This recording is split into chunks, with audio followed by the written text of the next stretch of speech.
I think MBBS ಇದು total concept ಇದು ಹೇಗೆ ಸೀಟ್ ರಿಮಾಡೆಲಿಂಗ್ ಮಾಡಬೇಕಾಗುತ್ತೆ ಬಿಕಾಸ್ ಐ ಥಿಂಕ್ ನೀವು ಹೇಳಿದಾಗ PUC ಗೆ ಈಗ ಮಾರ್ಕ್ಸ್ ಗೆ ವ್ಯಾಲ್ಯೂ ಇಲ್ಲ ಅಂತ ಮೊನ್ನೆ ಒಬ್ರು ಯಾರೋ ಹೇಳಿದ್ರು. ಹೌದು ಹೌದು, ಅದು ಓನ್ಲಿ ನೀಟ್ PUC ನಾವೆಲ್ಲ ಇರುವಾಗ 50% PUC 50% ಇದಿತ್ತು, ಯಾವ CET ಇತ್ತು. ಈಗ PUC ಅಲ್ಲಿ ನೀವು 99% ತೆಗಿತೀರಿ, ನೀಟ್ ಅಲ್ಲಿ ಅವನಿಗೆ 0 ಬರ್ತದೆ. ಯಾಕಂದ್ರೆ he doesn't know how to manage NEET. 99% ತೆಗೆದ ಹುಡುಗನ ನೀಟ್ ಅಲ್ಲಿ 0 ಬಂದು ಕ್ವಾಲಿಫೈ ಆಗದೆ ಇದ್ರೆ ಅವ್ನು ಫ್ರಸ್ಟ್ರೇಷನ್ ಹೋಗ್ತಾನೆ, ಸುಸೈಡಲ್ ಟೆಂಡೆನ್ಸಿಗೆ ಹೋಗ್ತಾನೆ, ಸೊಸೈಟಿ ಡಿವೇಟ್ ಆಗುತ್ತೆ. ಇದು ಬೇಡವೇ ಬೇಡ ಅಂತ ಆಗುತ್ತೆ ಅವನ ಬದುಕಲ್ಲಿ. ಮುಂಚೆ ಎಲ್ಲ ತುಂಬಾ ಈಸಿ ಇತ್ತು. ನಾವಲ್ಲಿ ಇಲ್ಲಿ 6-7 ಮೆಡಿಕಲ್ ಕಾಲೇಜ್ ಇದೆ. ಹೌದು, ಆಕ್ಚುಲಿ ಎಲ್ಲರೂ ಒಂದ್ ಸ್ವಲ್ಪ ಪೂರ್ ಮಕ್ಕಳಿಗೆ ಸೀಟ್ ಕೊಡ್ಲಿಕ್ಕೆ ರೆಡಿ ಇರ್ತಾರೆ. ಉಳಿದ ಅವ್ರು ಏನ್ ಬೇಕಾದ್ರೆ ಮಾಡ್ಲಿ, that should be practical and sensible. ತುಂಬಾ ರೂಲ್ಸ್ ಕಾನೂನು ಮತ್ತೆ ಇದೇ ಆಗುದು. ಹೌದು, ಸರ್ಕಾರ ತುಂಬಾ ಟೈಟ್ ಮಾಡಿದ್ರೆ ಈಗ ಪ್ರೈವೇಟ್ ಕಾಲೇಜ್ಗಳಿಗೆಲ್ಲ ಆ ಕಾನೂನು ಕಟ್ಟಳೆ ಅದು ಇದು ಅಂತ ಟೈಟ್ ಮಾಡಿ ಅವರಿಗೂ ಸಮಾಜ ಸೇವೆ ಮಾಡೋ ಕಾನ್ಸೆಪ್ಟ್ ಉಳಿಯುದಿಲ್ಲ. ಯಾರು ಅವ್ರಿಗೆ ಹೇಳಿದ್ರೆ 50% ನೀವು BPL ಹುಡುಗರಿಗೆ ಕೊಡಿ, ಅವ್ರು ಕೊಡ್ತಾರೆ. 50% ನೀವು ಏನ್ ಬೇಕಾದ್ರೆ ಮಾಡಿ. ಹೌದು ಹೌದು, ಬಿಲೋ ಪಾವರ್ಟಿ ಅವರಿಗೆ ಮೆರಿಟ್ ಅವರಿಗೆ 50% ಕೊಡಿ, ಉಳಿದು 50% ನೀವೇ ನೋಡ್ಕೊಳ್ಳಿ ಅಂತ ಹೇಳಿದ್ರೆ 10 ಕೋಟಿ ತಗೊಳ್ಳಿ, ತಗೊಳ್ತಾ ಇದ್ದೀರಿ. ಕೊಡೋರು ಇದ್ದಾರಲ್ಲ, ನೀವು ಇದನ್ನ ಕಂಟ್ರೋಲ್ ಮಾಡ್ಲಿಕ್ಕೆ ಹೋದ್ರೆ ಅದು ಆಚೆಗೆಲ್ಲ ಈಚೆಗೆಲ್ಲ ಊರಿನವರಿಗೆ ಸೀಟ್ ಸಿಗ್ತದೆ. ಇಲ್ಲಿ ಇವರಿಗೆ ಬಡ ಮಕ್ಕಳಿಗೂ ಯಾರಿಗೂ ನಾವು ಹೇಳ್ಬೋದು, ಆ ಪಾಪದ ಹುಡುಗ ಇದ್ದಾನೆ ಒಳ್ಳೆ ಬ್ರಿಲಿಯಂಟ್ ಕೊಡಿ ಅಂತ ಹೇಳ್ಬೋದು.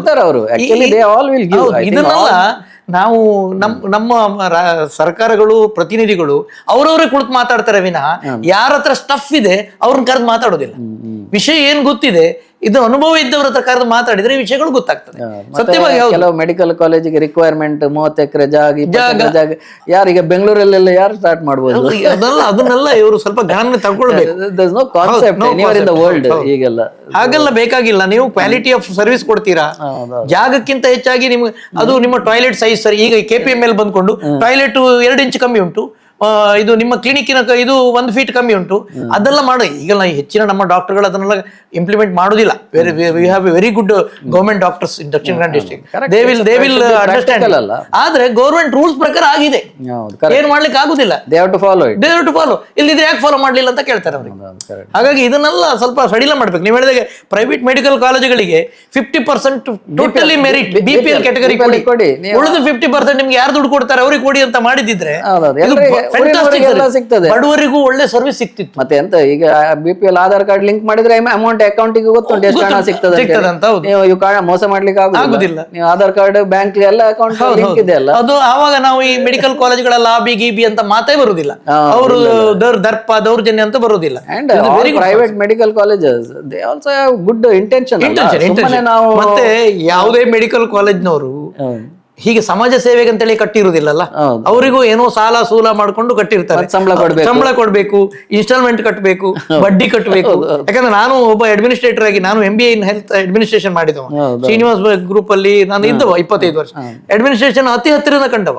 ಯಾಕಂದ್ರೆ ಅಲ್ಲಿ ಏನು ದೊಡ್ಡದೇನು ಉಳಿತಾಯ ಇಲ್ಲ. ಕೊನೆಗೆ ಅವರು ಈಗ 10,000 ರೂಪಾಯಿ ಬಿಸ್ನೆಸ್ ಹಾಕಿ ಮಾಡಿದವನು 1,000 ಉಳಿಸಿದ ಹಾಗೆ 10 ಕೋಟಿ ಹಾಕಿ ಮಾಡಿದವನು ಉಳಿಸೋದು 1,000 2,000 ಲಾಸ್ಟ್ ಎಲ್ಲ ನೋಡುವಾಗ ಲೆಕ್ಕ. ನಿಮಗೆ ಗೊತ್ತು, ನೀವೀಗ ಸಂಸ್ಥೆ ನಡೆಯುವವರಿಗೆ ಇದೆಲ್ಲ ಆದ್ಮೇಲೆ ನಿಮಗೊಂದು ಖುಷಿ ಅಂದ್ರೆ 100 ಕುಟುಂಬಕ್ಕೆ ಕೆಲಸ ಕೊಟ್ಟಿದ್ದೇನೆ. ಅದು ಬಿಟ್ರೆ ಲಾಭ ಬರುವುದು 10,000ಕ್ಕೂ ಅಂದೆ 10 ಕೋಟಿ ಹಾಕಿದವನಿಗೆ ಅಷ್ಟೇ ಲಾಭ. ಹೆಡ್ಡೇಕ್ ಜಾಸ್ತಿ. ಇದು ಹೆಲ್ತ್ ಸೆಕ್ಟರ್ ಅಲ್ಲಿ. ಹಾಗಾಗಿ ನಾವು ಇದನ್ನ ಮಾಡಿದ್ರೆ ಇದೊಂದು 50% ಕೊಟ್ರೆ ಬಡ ಅಂದ್ರೆ ನೀವು ನಿಜವಾಗ್ಲಿ ಕಷ್ಟಪಡುವ ಒಂದು ಅವರಿಗೆ ಎಬಿಲಿಟಿ ಇರ್ತದೆ. ಸೈಕಲ್ ಅಲ್ಲಿ ಅವರಿಗೆ ಮತ್ತೆ ಅವರು ಸೊಸೈಟಿಗೆ ಡಾಕ್ಟರ್ ಆಗಿ ಬಂದ್ರೆ ಸೊಸೈಟಿ ಬಗ್ಗೆ ಗೊತ್ತಿರ್ತದೆ ಅವ್ರಿಗೆ. ಹಳ್ಳಿಗೆ ಹೋಗ್ತಾರೆ ಅವರು. ಯಾಕೆ ನಂಗೆ ಫ್ರೀ ಕೊಟ್ಟಿದೆ, ನಂಗೆ ಕಷ್ಟ ಗೊತ್ತಿರ್ತದೆ, ಅವನಿಗೆ ಲೋಕಲ್ ಲ್ಯಾಂಗ್ವೇಜ್ ಗೊತ್ತಿರ್ತದೆ. ಇದನ್ನ ನಾವು ಮಾಡ್ಬೇಕು. ಈ ರೀತಿ ಕಾನ್ಸೆಪ್ಟ್ ಅನ್ನ ತರಲಿಕ್ಕೆ ಮಾಡ್ಲಿಕ್ಕೆ ದೊಡ್ಡ ವಿಷಯ ಅಲ್ಲ, ವಾರದಲ್ಲಿ ಮಾಡಬಹುದು. ಹೌದೌದು, ಯಾಕಂದ್ರೆ ನಿಮ್ಗೆ ಹೇಳಿದ್ರೆ ನೀವು 1 ವಾರದಲ್ಲಿ ಮಾಡ್ತೀರಿ. ಅಲ್ಲ, ಗೌರ್ಮೆಂಟ್ ಸೆಟಪ್ ಅಲ್ಲಿ ಈ ರೀತಿ ಚಿಂತನೆ ಮಾಡಿದ್ರೆ ಎಲ್ಲ ಮೆಡಿಕಲ್ ಕಾಲೇಜ್ ಅವರಿಗೆ ಬಾರಿ. ಈಗ ಮೆಡಿಕಲ್ ಕಾಲೇಜ್ ಅವರಿಗೆ ಏನಾಗಿದೆ, ಎಲ್ಲ ಕಡೆಯಲ್ಲಿಯೂ ಮೈಕ್ರೋಸ್ಕೋಪ್ ಇಟ್ಟು ನೋಡ್ತಾ ಇದ್ದಾರೆ. ನೀವ್ ಯಾರಿಗೆ ಕೊಟ್ರಿ, ಯಾಕೆ ಕೊಟ್ರಿ, ಯಾವ ಸೀಟ್ ಕೊಟ್ರಿ ನಂಗೆ ಗೊತ್ತಿದೆ. ಅಡ್ಮಿಷನ್ ಸೈಡ್ ಅಲ್ಲಿ ನಾನು ನೋಡ್ತೇನೆ, ಎಲ್ಲಕ್ಕೂ ಆನ್ಸರೇಬಲ್ ಇದೆ. ಅವ್ರಿಗೆ ಎಲ್ಲಿಯೂ ಫ್ರೀನೆಸ್ ಇಲ್ಲ. ಮೆಡಿಕಲ್ ಕಾಲೇಜ್ ಕಟ್ಟಿದ್ದಾರೆ ಅನ್ನೋದನ್ನ ಬಿಟ್ರೆ ಅವ್ರಿಗೆ ಎಲ್ಲಿಯೂ ಅವ್ರ ಕುಟುಂಬದ ಅವ್ರ ಮಗನಿಗೆ ಒಂದು ಸೀಟ್ ಬೇಕಾದ್ರೆ ಅವ್ರಿಗೆ ಕೊಡ್ಲಿಕ್ಕೆ ಆಗುದಿಲ್ಲ. That is all too much. ಈಗ ನೀವೊಂದು ಮೆಡಿಕಲ್ ಕಾಲೇಜ್ ಓನರ್ ಆದ್ರೆ ನಿಮ್ಮ ಮಗನಿಗೆ ನೀವು ಸೀಟ್ ಕೊಡ್ಬೇಕಾದ್ರೆ you have to get it from NEET. ಅದಕ್ಕೆ ತಮಿಳ್ನಾಡು ಕಡೆ ಎಲ್ಲ ಗಲಾಟೆ ಆಗ್ತಾ ಇರೋದು ನೀಟ್ ಬರಕ್ಕೆ. ಒಂದು ಕಟ್ ಆಫ್ ಇಡಿ ಒಂದು 70% ಅಂದ್ರೆ ಎಬಿಲಿಟಿ ಅಲ್ಲ, ಆಪ್ಟಿಟ್ಯೂಡ್. ಅದು 90% ಸಿಗ್ಬೇಕಂತಿಲ್ಲ. You want to be a good doctor, there are hundreds of examples. You have to work hard ಅಷ್ಟೇ. ಕೋರ್ಸ್ ಶುಡ್ ಬಿ ವೆಲ್ ಇದಂದ್ರೆ ವೆರಿಫೈಡ್. ಅಂದ್ರೆ ನೀವು ಫಸ್ಟ್ ಇಯರ್ ಅಲ್ಲಿ ಇಷ್ಟು ಮಾಡಬೇಕು, ಸೆಕೆಂಡ್ ಇಯರ್ ಅಲ್ಲಿ ಇಷ್ಟು ಮಾಡಲೇಬೇಕು. ಇಲ್ಲ ನಿಮ್ಗೆ ನೆಕ್ಸ್ಟ್ ಸ್ಟೆಪ್ ಹೋಗ್ಲಿಕ್ಕೆ ಆಗುದಿಲ್ಲ. ಅದು ಇಂಡಿಪೆಂಡೆಂಟ್ ಬಾಡಿಯಿಂದ ಆರ್ಟಿಫಿಷಿಯಲ್ ಇಂಟೆಲಿಜೆನ್ಸ್ ಯೂಸ್ ಮಾಡಿ ವೆರಿಫೈ ಮಾಡಬಹುದು. ಮನುಷ್ಯರನ್ನ ಹಾಕ್ಬೇಕಂತಿಲ್ಲ. ನೀವು ಚೆಕ್ ಮಾಡ್ಲಿಕ್ಕೆ ಮನುಷ್ಯರನ್ನ ಹಾಕಿದ್ರೆ ಪುನಃ ಇನ್ನ ಅಲ್ಲಿ ಬೇರೆ ತೊಂದರೆ ಬರ್ತದೆ, ಹಣ ಕೊಡಿ ಅದಿದೆಲ್ಲ. ಅದಕ್ಕಿಂತ you can use artificial intelligence. You can do everything actually now. It's not difficult, but people will lose control. ನಮ್ಮಲ್ಲಿ ಒಂದು ಕಂಟ್ರೋಲ್ ಬೇಕಂತೇಳಿ ಎಲ್ರಿಗೆ, ಇನ್ನೊಬ್ಬರ ಲೈಫ್ ಮೇಲೆ ನಂಗೆ ಕಂಟ್ರೋಲ್ ಬೇಕು. NMC ಅವರು ಈಗ ಬಂದಿದೆ, ನ್ಯಾಷನಲ್ ಮೆಡಿಕಲ್ ಕೌನ್ಸಿಲ್ ಬಂದಿದೆ. ಇದೆಲ್ಲ ಹೋಗಿ ನಮ್ಮ ಮೆಡಿಕಲ್ ಕೌನ್ಸಿಲ್ MCI ಹೋಗಿ NMC ಬಂದಿದೆ. NMC ಅಲ್ಲಿ ಈ ರೀತಿ ಒಳ್ಳೆ ಸ್ಟೆಪ್ ಗಳನ್ನು ತಗೊಳ್ಬಹುದು. ಬಡವರಿಗೆ ಸಿಗ್ತಾ ಇಲ್ಲ ಸೀಟು, ಈಗ ಕಷ್ಟ. ಸತ್ಯವಾಗಿ ಈಗ ವರ್ಷಕ್ಕೆ 10 ಲಕ್ಷ ಫೀಸ್ಗಿಂತ ಮಿಡಲ್ ಕ್ಲಾಸಿನವರಿಗೆ ಕೊಡ್ಲಿಕ್ಕೆ ಸಾಧ್ಯವಿಲ್ಲ. ನಾನು ಪೂರ್ ಹೇಳುದು, ಪೂರ್ ಬಿಡಿ, ಮಿಡಲ್ ಕ್ಲಾಸಿಗೆ ಸಾಧ್ಯ ಇಲ್ಲ. 10 ಲಕ್ಷ ವರ್ಷ ಕಟ್ಟಿ ಕ್ಲಾಸಿಗೆ ಅದು ಲೋನ್ ಸಿಗ್ಬೋದು, ಪೂರಿಗೂ ಸಿಕ್ಕುದಿಲ್ಲ. ಹಾಗಾಗಿ ಇನ್ನು ನಾವೆಲ್ಲ MBBS ಮಾಡಿದವರು, ನಮ್ಮೆಲ್ಲ ಕೂಲಿ ಮಾಡೋ ಕುಟುಂಬದಿಂದ ಬಂದು ಮಾಡಿದವರು, ನಮಗೆಲ್ಲ ಮಾಡಿದ ಕನಸು ಈಗಿನ ಮಕ್ಕಳಿಗೆ ಕಟ್ಲಿಕ್ಕೆ ಸಾಧ್ಯವಿಲ್ಲ. ಯಾಕಂದ್ರೆ ನೀವು ಹೇಳೋ ಕಾನ್ಸೆಪ್ಟ್ 50% BPL ಕೆಳಗಿದ್ದವರಿಗೆ, ಮೆರಿಟ್ ಇದ್ದವರಿಗೆ, ಕಷ್ಟದಲ್ಲಿದ್ದವರಿಗೆ ಕೊಟ್ರೆ ಉಳಿದು 50% ಮೆಡಿಕಲ್ ಕಾಲೇಜ್ ಯಾರಿಗೆ ಕೊಡ್ಲಿ? 10 ಕೋಟಿ ತಗೊಳ್ಳಿ ಅಥವಾ ಫ್ರೀ ಕೊಡ್ಲಿ, ಅವ್ರ ಇಷ್ಟ. ಹಾಗೆ ಮಾಡಿದ್ರೆ ಇಲ್ಲಿ ನಾವು ಹಳ್ಳಿಗಳಿಗೆ ವೈದ್ಯರುಗಳನ್ನು ಹೋಗ್ಲಿಕ್ಕೆ ಮತ್ತೆ ಮಾನವೀಯ ಮುಖದ ವೈದ್ಯರುಗಳನ್ನ ಸಮಾಜಕ್ಕೆ ಕೊಡ್ಲಿಕ್ಕೆ ಸಾಧ್ಯ ಇದೆ. ಈಗ ನಾವು ಹೀಗೆ ಹೇಳಿದಂತ ಹೇಳಿ ಮತ್ತೆ ಡಾಕ್ಟರ್ ಇಂಚಪಂಡ್ ಪೇರ್ ಅಂತ ಹೇಳಿ ಅಲ್ಲಲ್ಲ, this is the discussion. This is actually ನಾವು 30-35 ವರ್ಷ ಈ ವೃತ್ತಿಯನ್ನ ಕಂಡದ್ದು ಹೇಳಿದ್ ನಾವು ಯಾವ್ದ್ರ ಬಗ್ಗೆ ಇಲ್ಲ. We can give A opinion, ಅದ್ರಲ್ಲಿ ಏನೂ ತಪ್ಪಿಲ್ಲ. ನಾವು ಹೇಳಿದ್ದು ಅದು ತಕೊಳ್ತಾರೋ ಬಿಡ್ತಾರೋ ಅದು ಬೇರೆ ವಿಷಯ. But it is what we have. ಇದನ್ನ ನೀವು ಸಿಟಿಯಲ್ಲಿ ಕೇಳಿದ್ರೆ ಡಾಕ್ಟರ್ಗಳಲ್ಲಿ, ಈಗ ಮಂಗಳೂರಲ್ಲಿ ಒಂದು 5,000 doctor, everyone accept it. Yes, ಈ ರೀತಿ ಆದ್ರೆ ಒಳ್ಳೇದು ಅಂತ. ಇಲ್ಲದಿದ್ರೆ ಮೆಡಿಕಲ್ ಕಾಲೇಜ್ ವರೆಗೂ ಉಸಿರು ಕಟ್ಟಿದೆ ಈಗ. 100% ಮೆಡಿಕಲ್ ಕಾಲೇಜ್ ಅವರಿಗೆ ಉಸಿರು ಕಟ್ಟಿದೆ. ನಾನು ಎರಡೂ ಕಡೆ ನೋಡಿ ನಾನು ಹೇಳುದು, ಮೆಡಿಕಲ್ ಕಾಲೇಜ್ ಅವರಿಗೂ ಏನೂ ಮಾಡುವಾಗಿಲ್ಲ. ಒಬ್ಬ ಬಡ ಹುಡುಗ ಬ್ರಿಲಿಯಂಟ್ ಇದ್ದಾನೆ, PUC ಅಲ್ಲಿ 99 ತೆಗೆದಿದ್ದಾನೆ, ನೀಟಲ್ಲಿ ಅವನಿಗೆ ಬಂದಿಲ್ಲ ಮಾರ್ಕ್, ಬಂದಿಲ್ಲ. ಅವನಿಗೆ ನೀವು ಜಸ್ಟಿಸ್ ಕೊಡ್ಲಿಕ್ಕೆ ಆಗುದಿಲ್ಲ. ಅವನು ಸ್ಲಾಗ್ ಮಾಡಿ ಹೋರಾಟ ಮಾಡಿದೆಲ್ಲ ಅವನು ಡೆಸ್ಪರೇಟ್ ಆಗಿಬಿಡ್ತಾನೆ. ನೀಟ್ ಅನ್ನ ಹೇಳುದು ಒಂದು ಇದ್ರಾಗ್ಯದು, ಗಿಮಿಕ್ ಆಗಿ. ಅದರಲ್ಲಿ ನಾವು ಹೈ-ಫೈ ಇರಬೇಕು, ಎಲ್ಲರೂ ಅದೇ ರೀತಿ ಇರ್ಲಿಕ್ಕೆ ಆಗುದಿಲ್ಲ. ಅಲ್ಲ, ನೀಟ್ ಮಾತ್ರ ಒಪ್ಪೋದಾದ್ರೆ ಮತ್ತೆ PUC ಮಾಡುದು ಯಾಕೆ? PUC ಈಗ ಎಷ್ಟೋ ಜನರಿಗೆ ಆಗಿದೆ. PUC ಯಾಕೆ 99 ತಗೊಳ್ಳೋದು, 99 PUC ಯಾಕೆ ಅಂತ ಚಿಂತನೆ ಬಂದಿದೆ ಮಕ್ಕಳಿಗೆ. ಇದು ಈ ರೀತಿ ಚಿಂತನೆ ಮಾಡಬೇಕು. ಈಗ ಯಾರಿಗಾದ್ರೂ ಮಿನಿಸ್ಟರ್ಗಳಿಗೆ ಅವ್ರ ಮಕ್ಕಳಿಗೆ ಹೀಗಾದಾಗ ಅವರಿಗೆ ಈ ಸಮಸ್ಯೆ ಅರ್ಥ ಆಗುತ್ತೆ. Most important is a medical profession is considered as a profession to help society. Business ಮಾಡೋದಾದ್ರೆ ನಾನು ಬಾರ್ ಅಂಡ್ ರೆಸ್ಟೋರೆಂಟ್ ಓಪನ್ ಮಾಡ್ಬೋದು, ಏನಾದ್ರು ಹೋಟೆಲ್ ಅಂಗಡಿ ಮಾಡ್ಬೋದು, ಲ್ಯಾಂಡ್ ಡೀಲ್ ಮಾಡ್ಬೋದು. ಅದ್ರಲ್ಲಿ ನೀವು ಈಗ 1 ಲಕ್ಷದ ನೀವು 1 ಕೋಟಿ ಹೇಳ್ಬೋದು. ಡಿಫ್ರೆಂಟ್, ನಿಮ್ಗೆ ಚಾಯ್ಸ್ ಇದೆ, ತಗೊಳ್ಬಹುದು ತಗೊಳ್ಬೋದು. Medical is you are no choice. ಈಗ ನಿಮ್ಗೆ ಅಪೆಂಡಿಸೈಡ್ ಆಪರೇಷನ್ ಮಾಡ್ಲೇಬೇಕು. ನೀವು ಹೇಳಲಿಕ್ಕಿಲ್ಲ ನಾನು ಮಾಡ್ತೇನೆ ಮಾಡುದಿಲ್ಲ. So there is no choice. Such a profession, I think we need dedicated people. So that I think people from lower socio-economic status, ಕಷ್ಟಪಟ್ಟು ಮತ್ತೆ ಕೆಲವರು ಮಿಡಲ್ ಕ್ಲಾಸ್ ಇದ್ರು, highly educated and they are, but they don't have money. ಅವರೆಲ್ಲ ಮತ್ತೊಂದು sir, brain drain ಆಗೋಲ್ಲ. ನೀವು middle class ಅವರಿಗೆ, ಬಡವರಿಗೆ ಎಲ್ಲ ಕೊಟ್ರೆ ಬ್ರೈನ್ ಡ್ರೈನ್ ಆಗೋಲ್ಲ, ಅವ್ರು ವಿದೇಶಕ್ಕೆ ಹಾರಿ ಹೋಗುದಿಲ್ಲ. ಈಗ ನಾವು ತುಂಬಾ ಜನ ಇದ್ದಾರೆ, ಒಳ್ಳೆ ಮಾರ್ಕ್ಸ್ ಇದೆ, but they may not be able to pay. ಈಗ ನೀಟಲ್ಲಿ ಸಿಕ್ಕಿದ್ರು, ನಿಮ್ಗೆ ಗವರ್ಮೆಂಟ್ ಅಲ್ಲಿ ಸಿಗದಿದ್ರೆ ಏನೋ ಪ್ರೈವೇಟ್ ಸೆಮಿ ಅಂತ ಇದೆ, ಅದ್ರಲ್ಲಿ 8 ಲಕ್ಷ ಎಲ್ಲ ಇದೆ. ಸೊ ಅಷ್ಟು ಕೂಡ ಕೆಲವರು ಇರುವುದಿಲ್ಲ. They may be above BPL. They may not have BPL card, but they are not having money. 8 lakhs is not small amount. 8 into 5 years ಅಲ್ಲ, 40 lakhs ಬೇಕು. So for them, ಅವರಿಗೂ ನೀವು ಒಂದಿಷ್ಟು ಇಡಬೇಕು seat. So then you have to discuss with private. I don't think any private college will refuse. ಹೌದು. ಅಲ್ಲ, ಈಗ ಏನಾಗಿದೆ, ಪ್ರೈವೇಟ್ ಕಾಲೇಜ್ ಅವರು ಮೊದಲು ನೀವು ಹೇಳಿದಾಗ ಯಾರಿಗೋದ್ರು ಅಪ್ಲೈಸ್ ಮಾಡಿ ಕೊಡ್ತಿದ್ರು. ಎಲ್ಲಾ ಕಾಲೇಜ್ ಅವರು 4-5 ಸೀಟನ್ನ ಬಡವರಿಗೆ, ಕಷ್ಟದಲ್ಲಿರೋರಿಗೆ ಅಥವಾ ಅವರ ಫ್ಯಾಮಿಲಿ ಇದಕ್ಕೆ. ಈಗ ಅದೆಲ್ಲ ಇಲ್ಲ. ಯಾಕಂದ್ರೆ ಅವ್ರಿಗೆ ಸಿಕ್ಕುದ 10-15 ಸೀಟ್ ಅಷ್ಟೇ. ಪ್ಯೂರ್ ಆಗಿ ಸಿಕ್ಕುದು 250 ಸೀಟ್ ಇದ್ರೆ 10-15 ಸೀಟ್ ಅವ್ರಿಗೆ ಸಿಗ್ತದೆ. ಅಂದ್ರೆ ದೇ ಕ್ಯಾನ್ ಡಿಸೈಡ್.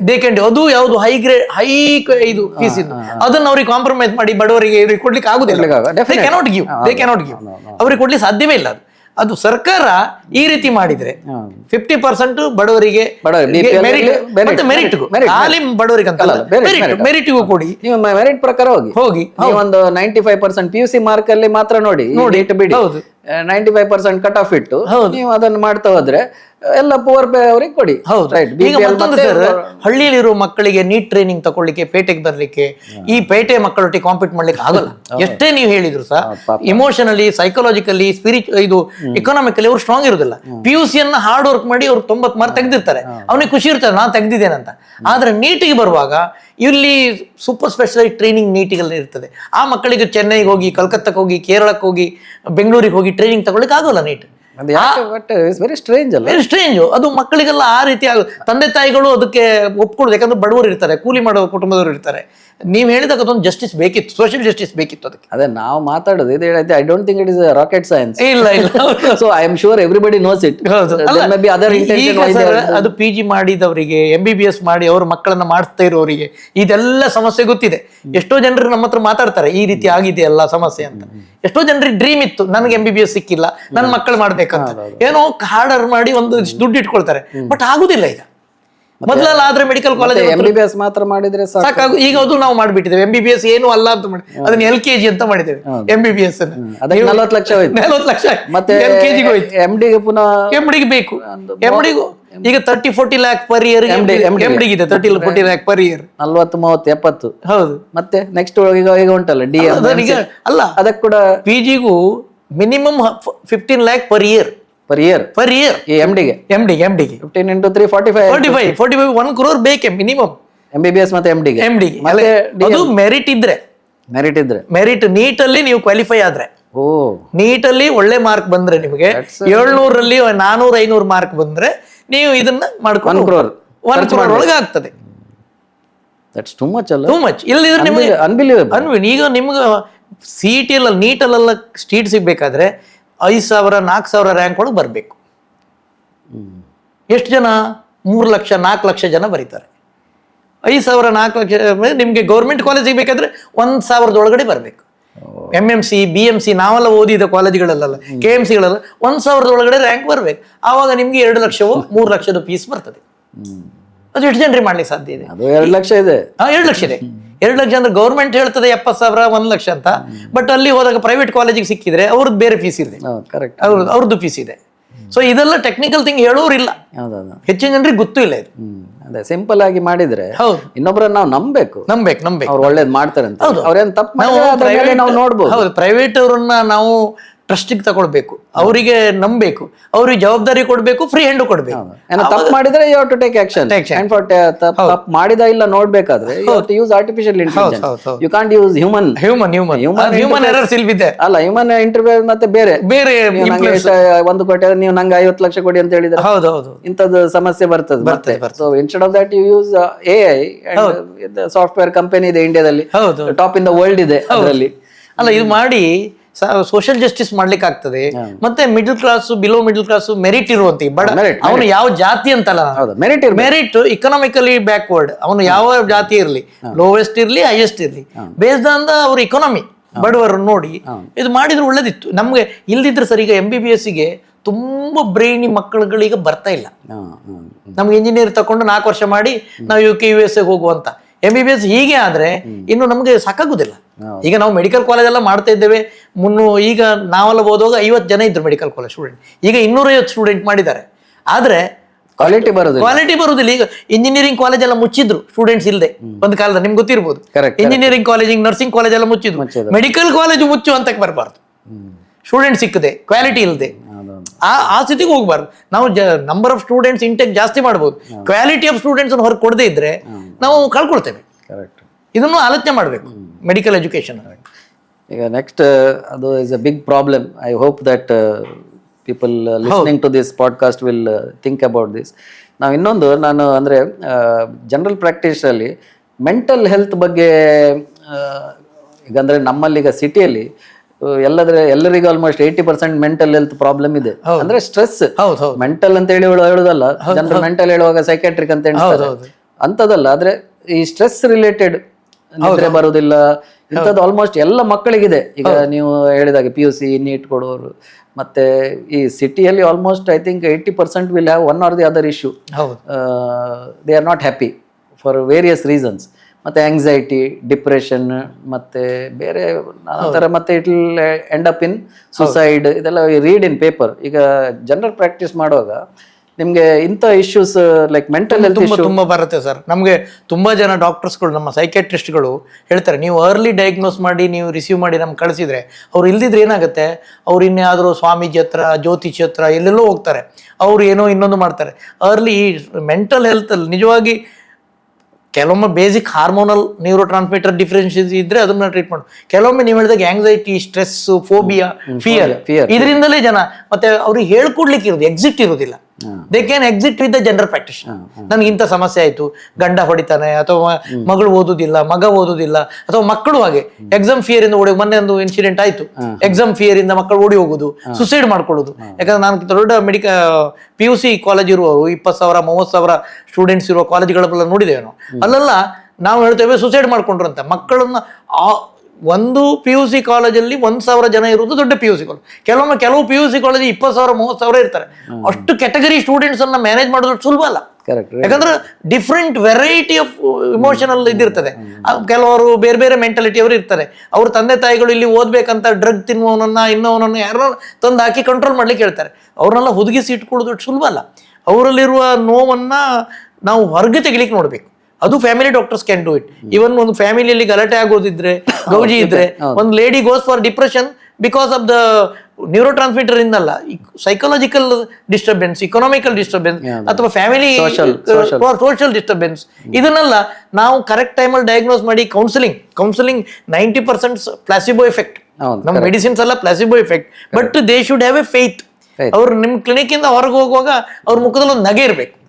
ಅದನ್ನ ನಗೆ ಉಳಿಸುವ ಕೆಲಸ ನಾವು ಮಾಡ್ಲಿಕ್ಕೆ. ಈಗ ನಾವು ಒಮ್ಮೆ ಅವರು ಸೈಕ್ಯಾಟ್ರಿಕ್ ಹೋಗಿ ಸುಸೈಡಲ್ ಟೆಂಡೆನ್ಸಿ ಮಾಡಿ ಪ್ಯಾರಾಪ್ಲೀಜಿಯಾ, ಹೆಮಿಪ್ಲೀಜಿಯಾ ಆಗಿ ಆದ್ರೆ ಏನ್ ಮಾಡ್ಲಿಕ್ಕೆ ಆಗಲ್ಲ. ಅದನ್ನ ಪ್ರಿವೆಂಟಿವ್. ಯಾಕಂದ್ರೆ ಈ ಫ್ಯಾಮಿಲಿ ಡಾಕ್ಟರ್ಸ್ಗಳು it is more into preventive and promotive nutritional care. ಮತ್ತೆ ಅವ್ರನ್ನ ಕೆಲವರಿಗೆ ಸೈಕಾಲಜಿಕಲ್ ಡಿಸ್ಟರ್ಬ್ ಆದವರಿಗೆ ಇವನ್ ಪಾದ್ರಿಗಳ ಹತ್ರ, ಪುರೋಹಿತರ ಹತ್ರ, ಚರ್ಚ್ ಹತ್ರ, ಸ್ವಾಮೀಜಿ ಹತ್ರ ಎಲ್ಲ ಕರ್ಕೊಂಡೋಗಿ ಟ್ರೀಟ್ಮೆಂಟ್ ಮಾಡ್ಬೇಕಿರ್ತದೆ. ಕೆಲವೊಮ್ಮೆ ನಾವು ಹೇಳ್ತೇವೆ ಪೊಲಿಟಿಷಿಯನ್ಸ್ ಹತ್ರ ಎಲ್ಲ ಹೇಳಿಸೋದುಂಟು. ನಾಟಕ ಮಾಡುವವರನ್ನ ನಾವು ನವೀನ್ ಡಿ ಪಡೀಲ್, ದೇವದಾಸ್ ಕಾಪಿಕಾಡ್ ಅವ್ರನ್ನೆಲ್ಲ ಕರ್ಕೊಂಡು ಬಂದು ಒಂದು ನಾಟಕ ಮಾಡಿಸಿ ಒಂದು ಮೊರೆಲ್ ಅವ್ರ ಮೂಲಕ ಹೇಳಿಸೋದು. See these are all community based treatment. Make the society happier and forget. ಇದೆಲ್ಲ ಬೇಕು. ಇದೆಲ್ಲ part of the psychological control ಮಾಡ್ಲಿಕ್ಕೆ. ಖಾಲಿ ನಾವು ಮೆಡಿಸಿನ್ ಇಂದಲೇ ಇದು ಮಾಡ್ಲಿಕ್ಕೆ ಆಗಲ್ಲ. ಈಗ ನೋಡಿ, social health, mental health, financial health, physical health, ಎಲ್ಲ ಇದೆಲ್ಲ ಸ್ಪಿರಿಚುವಲ್ ಹೆಲ್ತ್, ಇದೆಲ್ಲ ಒಟ್ಟು ಬಂದ್ರೆ ನಾವು ಪ್ಯಾಲಿಯೇಟಿವ್ ಮೆಡಿಸಿನ್ ಅಂತ ಹೇಳುದು. ಪ್ಯಾಲಿಯೇಟಿವ್ ಎಷ್ಟೋ ಜನ ತಿಳ್ಕೊಂಡು ಪ್ಯಾಲಿಯೇಟಿವ್ ಮೆಡಿಸಿನ್ ಅಂದ್ರೆ ಕ್ಯಾನ್ಸರ್ ಟ್ರೀಟ್ಮೆಂಟ್ ಮಾಡೋದು ಅಲ್ಲ. ಇದೆಲ್ಲ ನೀವು ಏನ್ ಹೇಳಿದ್ರು, social, psychological, emotional, spiritual and physical health. Physical health component ಸಣ್ಣದಿರ್ತದೆ, ಬಟ್ ಇದೆಲ್ಲ ಕಾಂಟ್ರಿಬ್ಯೂಟ್ ಆಗ್ತದೆ. ಒಬ್ಬರು ಮನೆಯಲ್ಲಿ ಒಬ್ಬರಿಗೆ ಕ್ಯಾನ್ಸರ್ ಆದ್ರೆ ನೀವು ಹತ್ರ ಟ್ರೀಟ್ಮೆಂಟ್ ಮಾಡುವಾಗ ನೀವು ಹೇಗೋ ಕಷ್ಟಪಟ್ಟೆಲ್ಲ ಮಾಡಿರ್ತೀರಿ. ಅವರು ಚಿನ್ನ ಬಣ್ಣ ಎಲ್ಲ ಮಾರ್ತಾರೆ, ಗದ್ದೆ ತೋಟ ಮಾರ್ತಾರೆ. ಆವಾಗ ಪೇಷಂಟು ಬದುಕುದು ಇನ್ನೊಂದು 1 ವರ್ಷ 2 ವರ್ಷ 3 ವರ್ಷ. ಅವನು ಸಾಯೋದಿಲ್ಲ, ಮನೆಯವರಿಗೂ ಅವ್ನು ಸಾಯ್ಲಿ ಅಂತ ಹೇಳಲಿಕ್ಕೂ ಆಗುದಿಲ್ಲ. ಅವನು ಕೆಲವೊಮ್ಮೆ ಸುಸೈಡಲ್ ಅಟೆಂಪ್ಟ್ ಮಾಡ್ತಾರೆ, ಮನೆಯವರು ಸುಸೈಡಲ್ ಅಟೆಂಪ್ಟ್ ಮಾಡ್ತಾರೆ. ಇದನ್ನ ಮ್ಯಾನೇಜ್ ಮಾಡ್ಲಿಕ್ಕೆ ಸೊಸೈಟಿಯಲ್ಲಿ ಬೇಕು. ಅದ್ರೆ ನಾವು ಪ್ಯಾಲಿಯೇಟಿವ್ ಮೆಡಿಸಿನ್ ಅಲ್ಲಿ ನಾವು ಅದನ್ನೇ ಮಾಡೋದು. ನಾನು ಕಿದ್ವೆಯಲ್ಲಿ ಇದು ಮಾಡುವಾಗ ನಾನು ಕೆಲವು ಸೆಟಲೈಟ್ ಸೆಂಟರ್ಗೆಲ್ಲ ಹೋಗ್ತಿದ್ದೆ, ನಮ್ಮನ್ನು ಕಳಿಸ್ತಿದ್ರು ಕಿದ್ವೆಯವರು ಬೇರೆ ಬೇರೆ ಸೆಟಲೈಟ್ ಸೆಂಟರ್ಗೆ. How to counsel, how to bring back to the normal life. ನಾವು ನೋಡ್ತೇವೆ ಇಲ್ಲಿ ಅಂದ್ರೆ ಸುಸೈಡಲ್ ಟೆಂಡೆನ್ಸಿ. ಹೌದು, ಒಂದು ಇತ್ತೀಚೆಗೆ ನಮ್ಗೆ 6 ತಿಂಗಳಲ್ಲಿ 2 ಸುಸೈಡ್ ಕೇಸ್ ಆಗಿದೆ. ಹೌದು, patient it's very sad actually, young patient. ಹೌದು. ಮತ್ತೆ ಇನ್ನೊಬ್ರು ಮೊನ್ನೆ 1 ವೀಕ್ ಮುಂಚೆ ಅವರಿಗೆ ಈ ಬಕ್ಕಲ್ ಕ್ಯೂರೇಬಲ್ ಕ್ಯಾನ್ಸರ್, ಸರ್ಜರಿ ಹೇಳಿದ ಕೂಡಲೇ ಅವನಿಗೆ, ಅವ್ರ ರಿಕ್ಷಾ ಡ್ರೈವರ್ ಏನೋ, ಅವರು ಸುಸೈಡಲ್ ಟೆಂಡೆನ್ಸಿ ಇತ್ತು. Young fellow 36. ಸೊ ನಾವು ಈಗ ನಮ್ಮಲ್ಲಿ ಈಗ ಒಂದು ಕೌನ್ಸಿಲರ್ ಇದ್ದಾರೆ ಅದಕ್ಕೆ ಎಲ್ಲ ಅಂತ ಪೇಷಂಟ್ ನಾವು ಒಂದು ಐಡೆಂಟಿಫೈ ಮಾಡಿದ್ರೆ ಅವ್ರ ಹತ್ರ ಕಳಿಸಿ, ಈಗ ಸರ್ಜರಿ ಆಯ್ತು, ಗುಣ ಆಯ್ತು, ಬಟ್ ದಟ್ ಮೂಮೆಂಟ್ ಅವ್ರಿಗೆ ಹೇಳಿದಾಗೆ ಎಕ್ಸಿಟ್ ಹೇಳಲಿಕ್ಕೆ, if you are not spending enough time with, so they we need somebody else to. ಹೌದು, ಅವರಿಗೆ ಒಂದು ಅವರ ಭುಜದ ಮೇಲೆ ಕೈ ಹಾಕಿ ಅವ್ರು ಕನ್ಸೋಲ್ ಮಾಡಿ, let them CRY, let them exit out. ಇದನ್ನ ಡಿಸೀಸ್ ಬೇಸ್ಡ್ ಕಾಂಪ್ರಿಹೆನ್ಸಿವ್ ಕೌನ್ಸಿಲಿಂಗ್ ಅಂತ ನಾವು ಹೇಳ್ತೇವೆ. ಅದು ಆವಾಗ ಸ್ವಲ್ಪ ಆ ಸಬ್ಜೆಕ್ಟ್ ಬಗ್ಗೆ ಗೊತ್ತಿದ್ದು ಮತ್ತೆ ಹೇಗೆ ಕೌನ್ಸಿಲಿಂಗ್ ಮಾಡ್ಬೇಕಂತ ಗೊತ್ತಿದ್ದವ್ರು ಮಾಡಿದ್ರೆ ಎಷ್ಟೋ ಜನ ಆ ಇದು ಫೋಬಿಯಾದಿಂದ ಹೊರಗೆ ಬಂದ್ಬಿಡ್ತಾರೆ. ಈಗ ನಾನು ನೋಡಿದೆ, ನಾನು ವೆನ್ಲಾಕ್ ಅಲ್ಲಿ ಈಗ 3-4 ವರ್ಷದಿಂದ ಕೋವಿಡ್ ಟೈಮಲ್ಲಿ ಎಷ್ಟೋ ಜನ ಹೆದರಿಕೆಯಿಂದಲೇ ಬದುಕನ್ನು ಕಳ್ಕೊಂಡವ್ರು ಇದ್ದಾರೆ. ಹಾಗಾಗಿ ಸೈಕ್ಯಾಟ್ರಿ ಅನ್ನೋ ರೋಲ್ ಉಂಟು. ಮೇನ್ಲಿ ಫಿಸಿಕಲ್ ಇದು ಏನು ಹೆದರಿಕೆಯಿಂದ ಆಗುವಂಥದ್ದನ್ನ family doctors can manage effectively. ಮತ್ತೆ ಹೆಲ್ಪ್ ಸೈಕಿಯಾಟ್ರಿಸ್ಟ್ ಹೆಲ್ಪ್ ತಗೊಳ್ಬಹುದು at one point you can, ತಗೊಳ್ಬಹುದು. but ಇನ್ನೊಂದು this one more topic I want to discuss is ಈಗ ನಾವು ಅದೇ Google as it's positive and negative WhatsApp ಎಲ್ಲ. ಸೊ ಕೆಲವು ಸರ್ತಿ ನಮ್ಮ ಪೇಷಂಟ್ ರಿಪೋರ್ಟ್ ಎಲ್ಲ ಕಳಿಸ್ತಾರೆ, sometimes it is too much. In general practitioner area how can ಇದು ಅಂದ್ರೆ ದಿಸ್ ಆರ್ಟಿಫಿಷಿಯಲ್ ಇಂಟೆಲಿಜೆಂಟ್ ಈ ಟೆಲಿಮೆಡಿಸಿನ್ ಇರಲಿ ಅಥವಾ ಬೇರೆ ಬೇರೆ ರೀತಿಯಿಂದ ಹೌ ಇಟ್ ಕ್ಯಾನ್ ಗ್ರೋ. ಅಂದ್ರೆ ಈಗ ನಾವು ಒಂದ್ಸರ್ತಿ ಕುಂದಾಪುರದಲ್ಲಿ ಒಂದು ಟೆಲಿಮೆಡಿಸಿನ್ ಅಂತ ಹೇಳಿ ಮಾಡಿದ್ವಿ. ಅಂದ್ರೆ ನಾವು ಇಲ್ಲಿ ಕೂತ್ಕೊಂಡು ಅಲ್ಲಿ ಅವರೊಂದು ಪೇಷಂಟ್ ಹತ್ರ ಮಾತಾಡೋದು. somehow it was not successful because we don't have time. and 1 ಗಂಟೆ ಟೈಮ್ ಕೊಡ್ಬೇಕಲ್ಲ. ಸೊ ಈ family physician and referral centres ಅಥವಾ whatever way is it possible to, because ಈಗ ಫಿಸಿಕಲಿ ಇನ್ನೊಬ್ರು ಡಾಕ್ಟರ್ ಈಚೆ ಬರೋದು ಅಥವಾ ಈ ಪೇಷಂಟ್ ಆಚೆ ಹೋಗುದು, ಅದನ್ನ ಅವಾಯ್ಡ್ ಮಾಡ್ಲಿಕ್ಕೆ is this possible way you can? Khader ಅವರು ಹೆಲ್ತ್ ಮಿನಿಸ್ಟರ್ ಆಗಿರುವ ಟೆಲಿಮೆಡಿಸಿನ್ ಅಂತ ಮಾಡಿ, ಅದೇ ಟೆಲಿಮೆಡಿಸಿನ್ ಕೋವಿಡ್ ಟೈಮ್ ಅಲ್ಲಿ ತುಂಬಾ ಉಪಕಾರ ಆಯ್ತು. ತುಂಬಾ ಈಗ ಮಂಗಳೂರು IMA ಯಾವಾಗ ನಾನು ಪ್ರೆಸಿಡೆಂಟ್ ಆಗಿದ್ದೆ, ಮಂಗಳೂರು IMA ನಾನು ಪ್ರೆಸಿಡೆಂಟ್, ಮ್ಯಾಂಗ್ಳೂರ್ನ ಲೀಡಿಂಗ್ ಫಿಸಿಷಿಯನ್ ಕನ್ಸಲ್ಟೆಂಟ್ ಎಲ್ಲ ಅವ್ರ ಕನ್ಸಲ್ಟೇಷನ್ 500,000 ರೂಪೀಸ್ ಇರೋರು ಸುಮಾರು 60 ಜನ ಫ್ರೀ ಕನ್ಸಲ್ಟೇಷನ್ ಕೊಟ್ಟರು 2 months ಕೋವಿಡ್ ಬಂದಾಗ. ಅದು ತುಂಬಾ ಎಫೆಕ್ಟಿವ್ ಆಗ್ತದೆ, ಯಾಕಂದ್ರೆ ಜನರಿಗೆ ಒಂದು ಖುಷಿ ಆಗ್ತದೆ. ಈಗ ನಿಮಗೆ ನೀವೇ ಕನ್ಸಲ್ಟೇಷನ್ ಸಿಕ್ಕುದು ಇಲ್ಲಿ 2 ತಿಂಗಳು 1 ತಿಂಗಳು ಅಪಾಯಿಂಟ್ಮೆಂಟ್ ತಕೊಂಡು ನೀವು ಫೋನಲ್ಲಿ ಅವ್ರಿಗೆ ಮಾತಾಡಿ ಸಿಕ್ಕಿದ್ರೆ ಪೇಷಂಟ್ ವಿಲ್ ಫೀಲ್. ಈಗ ಚಕ್ರಪಾಣಿ ಅವರು last time Chakrapani was available 2 months. ನಾನು ಕೇಳಿದಾಗ ಹಿ ವಾಸ್ ಅವೈಲೇಬಲ್ ಅಂತ ಟೆಲಿಗೆ ಕನ್ಸಲ್ಟ್ ಅವ್ರ ನಂಬರೇ ಕೊಟ್ಬಿಟ್ಟಿದ್ವಿ ಓಪನ್ ಪಬ್ಲಿಕ್ ಇಂಟರಾಕ್ಟಿಂಗ್. ಅವಾಗ ಏನಾಗುತ್ತೆ, ಸೈಕಾಲಜಿಕಲ್ ಬೂಸ್ಟಿಂಗ್ ಆಗುತ್ತೆ. ನನ್ಗೆ ಏನಿಲ್ಲ ಯಾಕಂದ್ರೆ ಮಧ್ಯದಲ್ಲಿಂದ ಬರುವಾಗ ನಿಮ್ಗೆ ಅದಾಗಿದೆ ಇದಾಗಿದೆ ಹೇಳೋದಕ್ಕಿಂತ ನಾನು ಇಂಥವ್ರ ಹತ್ರ ಮಾತಾಡಿದ್ದೇನೆ, ನಾನು ನಿಮ್ಮ ಹತ್ರ family physician and the patient ಈಗ CHO ಗಳ ಮೂಲಕ ಕಮ್ಯುನಿಟಿ ಹೆಲ್ತ್ ಆಫೀಸರ್ಸ್ ಅಂತ ಇದೆ, ನರ್ಸಿಂಗ್ CHO ಪ್ರತಿ ಪ್ರೈಮರಿ ಹೆಲ್ತ್ ಸೆಂಟರ್ ಅವ್ರ ಮೂಲಕ ನಾವೆಲ್ಲ ಟೆಲಿಮೆಡಿಸಿನ್ ನಾವೀಗ ಮಾಡ್ತಾ ಇದ್ದೇವೆ. ಎಲ್ಲ ಗವರ್ಮೆಂಟ್ ಡಾಕ್ಟರ್ಗಳು ಈಗ ಟೆಲಿಮೆಡಿಸಿನ್ ಮಾಡ್ತಾ ಇದ್ದಾರೆ. ಅವ್ರದ್ದು ದಿನಕ್ಕೆ ಇಷ್ಟು ಟೆಲಿಮೆಡಿಸಿನ್ ಕನ್ಸಲ್ಟೇಷನ್ ಮಾಡಲೇಬೇಕು ಅವರಿಗೆ, ಹಳ್ಳಿಯಿಂದ ಇಲ್ಲಿ ಬರೋದಕ್ಕಿಂತ. ಹೌದು, ಅಲ್ಲೇ ಇದ್ದು ಈಗ ಈವನ್ ಪ್ಯಾಲಿಯೇಟಿವ್ ಮೆಡಿಸಿನ್ ಅಲ್ಲಿಯೂ ಸಹ ನಮ್ಗೆ ಎಲ್ಲರನ್ನು ವೆನ್ಲಾಕ್ಗೆ ಕರ್ಕೊಂಡು ಒಂದು ಅಡ್ಮಿಟ್ ಮಾಡ್ಲಿಕ್ಕೆ ಆಗುದಿಲ್ಲ. ನಾವು ಹಳ್ಳಿಯಲ್ಲಿ ಮನೆಯಲ್ಲೇ ಬೆಡ್ ರಿಡನ್ ಇದ್ದ ಪೇಷಂಟ್ ಗಳಿಗೆ ನಾವು ಕಾಂಟ್ಯಾಕ್ಟ್ ಅಲ್ಲಿ ಮಾಡ್ತಾ ಇದ್ದೇವೆ. CHOಗಳು ಈಗ ನಮ್ಮ DHO ಆಫೀಸ್ ಇಂದ ಅಥವಾ DSO ಡಿಸ್ಟ್ರಿಕ್ಟ್ ಸರ್ವೇಲೆನ್ಸ್ ಆಫೀಸರ್ಸ್ ಇಂದ ಆ ಕೆಲಸ ಮಾಡ್ತಾ ಇದ್ದೇವೆ. ಅದು ನೀವು ಹೇಳಿದಾಗೆ AI ಇರ್ಲಿ ಟೆಲಿಕಮ್ಯುನಿಕೇಶನ್ ಇರ್ಲಿ ಇದು ಯೂಸ್ಫುಲ್, ಬಟ್ ಡೈರೆಕ್ಟ್ ಅವ್ರನ್ನ ಓವರ್ಟೇಕ್ ಮಾಡಬಾರ್ದು family doctor. Mediatorship of the family doctor ಅಂದ್ರೆ ಇವರು ಆಚೆ ಕಳಿಸೋ ಮುಂಚೆ ಹೌದು ವೆದರ್ ಇಟ್ಸ್ ರಿಯಲಿ ರಿಕ್ವೈರ್ಡ್ ಸುಮ್ಮನೆ ಅವರೆಲ್ಲ ಸಿಟಿಗೆ ಬರೋದು, ನೀವು ಹೇಳಿದಾಗ 10 minutes ನೋಡುದು ಒಂದು ಆಂಟಿಬಯೋಟಿಕ್ ಹಾಕಿ ಕಳಿಸೋದು ಮತ್ತೆ ಪುನಃ ನಿಮ್ಮ ಹತ್ರ ಬರುದು. ಅದಕ್ಕಿಂತ ಅವನು ಏನ್ ಮಾಡ್ತಾನೆ, 2 ದಿನ ತಗೊಳ್ತಾನೆ, 3 ದಿನ ತಗೊಳ್ಳೋದಿಲ್ಲ, ಜ್ವರ ಕಮ್ಮಿ ಮತ್ತೆ ನಮ್ಮ ಹತ್ರ ಬರ್ತಾನೆ. ಆವಾಗ ನಮಗೆ ಹೇಳಲಿಕ್ಕೂ ಇಲ್ಲ ಬಿಡ್ಲಿಕ್ಕಿಲ್ಲ. Antibiotic resistance is major microbe. ಈಗ IMA ಅದನ್ನ ದೊಡ್ಡ ಇಶ್ಯೂ ಮಾಡಿ ತಗೊಳ್ತಾ ಇದೆ. ಯಾಕಂದ್ರೆ ನೀವು ಆಂಟಿಬಯೋಟಿಕ್ ಕೊಡದಿದ್ರು ತೊಂದರೆ ಇಲ್ಲ, ಹಾಫ್ ಡೋಸ್ ಎಲ್ಲ ಕೊಡಬೇಡಿ, ಇನ್ಕಂಪ್ಲೀಟ್ ಟ್ರೀಟ್ಮೆಂಟ್ ಮಾಡಬೇಡಿ. ಯಾಕಂದ್ರೆ ನಾವು ಕಷ್ಟಪಟ್ಟು ತಕೊಂಡ ವೆಪನ್ಗಳು ಆಂಟಿಬಯೋಟಿಕ್ಸ್, ಅದು ಮಿಲಿಟರಿ ವೆಪನ್ಗಳು, ಅದನ್ನ ನಾವು ಹಾಳು ಮಾಡಿ ಬಿಟ್ರೆ ಅರ್ಧ ಕೊಟ್ಟು ಜನರಿಗೆ ಅರ್ಥ ಆಗುದಿಲ್ಲ. 1 ಟ್ಯಾಬ್ಲೆಟ್ ಅಮಾಕ್ಸಿಲಿನ್ ತಕೊಂಡೆ, 1 ಟ್ಯಾಬ್ಲೆಟ್ ಎಸಿಡ್ ತಕೊಂಡೆ ಸರ್, 1 ಟ್ಯಾಬ್ಲೆಟ್ ಏನಾದ್ರು ಸಿಕ್ಕ ನಮ್ಗೆ ಹತ್ರ ಭಾರಿ ಖುಷಿಯಲ್ಲಿ ಹೇಳ್ತಾರೆ. ಬಟ್ ಅವ್ರಿಗೆ ಗೊತ್ತಿಲ್ಲ ಅವರು ಬ್ರಹ್ಮಾಸ್ತ್ರವನ್ನ ಹಾಳು ಮಾಡ್ತಿದ್ದಾರೆ. ರೆಸಿಸ್ಟೆನ್ಸ್ ಬರ್ತದೆ, ಮತ್ತೆ ಏನ್ ಮಾಡ್ಲಿಕ್ಕೆ ಆಗುದಿಲ್ಲ, ಆಗಲ್ಲ. ಇನ್ನು ಹೈಯರ್ ಆಂಟಿಬಯೋಟಿಕ್ ಹೋಗ್ಬೇಕು. ಹೈಯರ್ ಆಂಟಿಬಯೋಟಿಕ್ ಹುಡುಕ್ತಾ ಹೋಗುದು ಡಿಸ್ಕವರಿ ಮಾಡೋದು ಸುಲಭ ಅಲ್ಲ. ಅದು ತಿಳ್ಕೊಳ್ಬೇಕು ನಾವು ಯಾವಾಗ ವೆಪನ್ ಯೂಸ್ ಮಾಡ್ಬೇಕು, ಯಾವಾಗ ಯೂಸ್ ಮಾಡಬಾರ್ದು. ಹಾಗಾಗಿ ಬೇರೆ ಸಿಸ್ಟಮ್ ಅಲ್ಲಿ ಇರುವವರು ಅದರ್ ದನ್ ಎಲೋಪತಿ ನಮ್ಗೆ ಗೊತ್ತಿದೆ ಅದ್ರ ಇಂಪಾರ್ಟೆನ್ಸ್. ಅದನ್ನ ಬೇರೆ ಸಿಸ್ಟಮ್ ಅಲ್ಲಿ ಇರುವವರು ಮಿಸ್ಯೂಸ್ ಸಹ ಮಾಡಬಾರ್ದು. ಅದೇ ನಾನು ಪಾಶ್ಚಾತ್ಯ ದೇಶದಲ್ಲಿ ಕೆಲಸ ಮಾಡುವಾಗ ಅವಾಗಲೇ they are spending $billions on this research. MRSA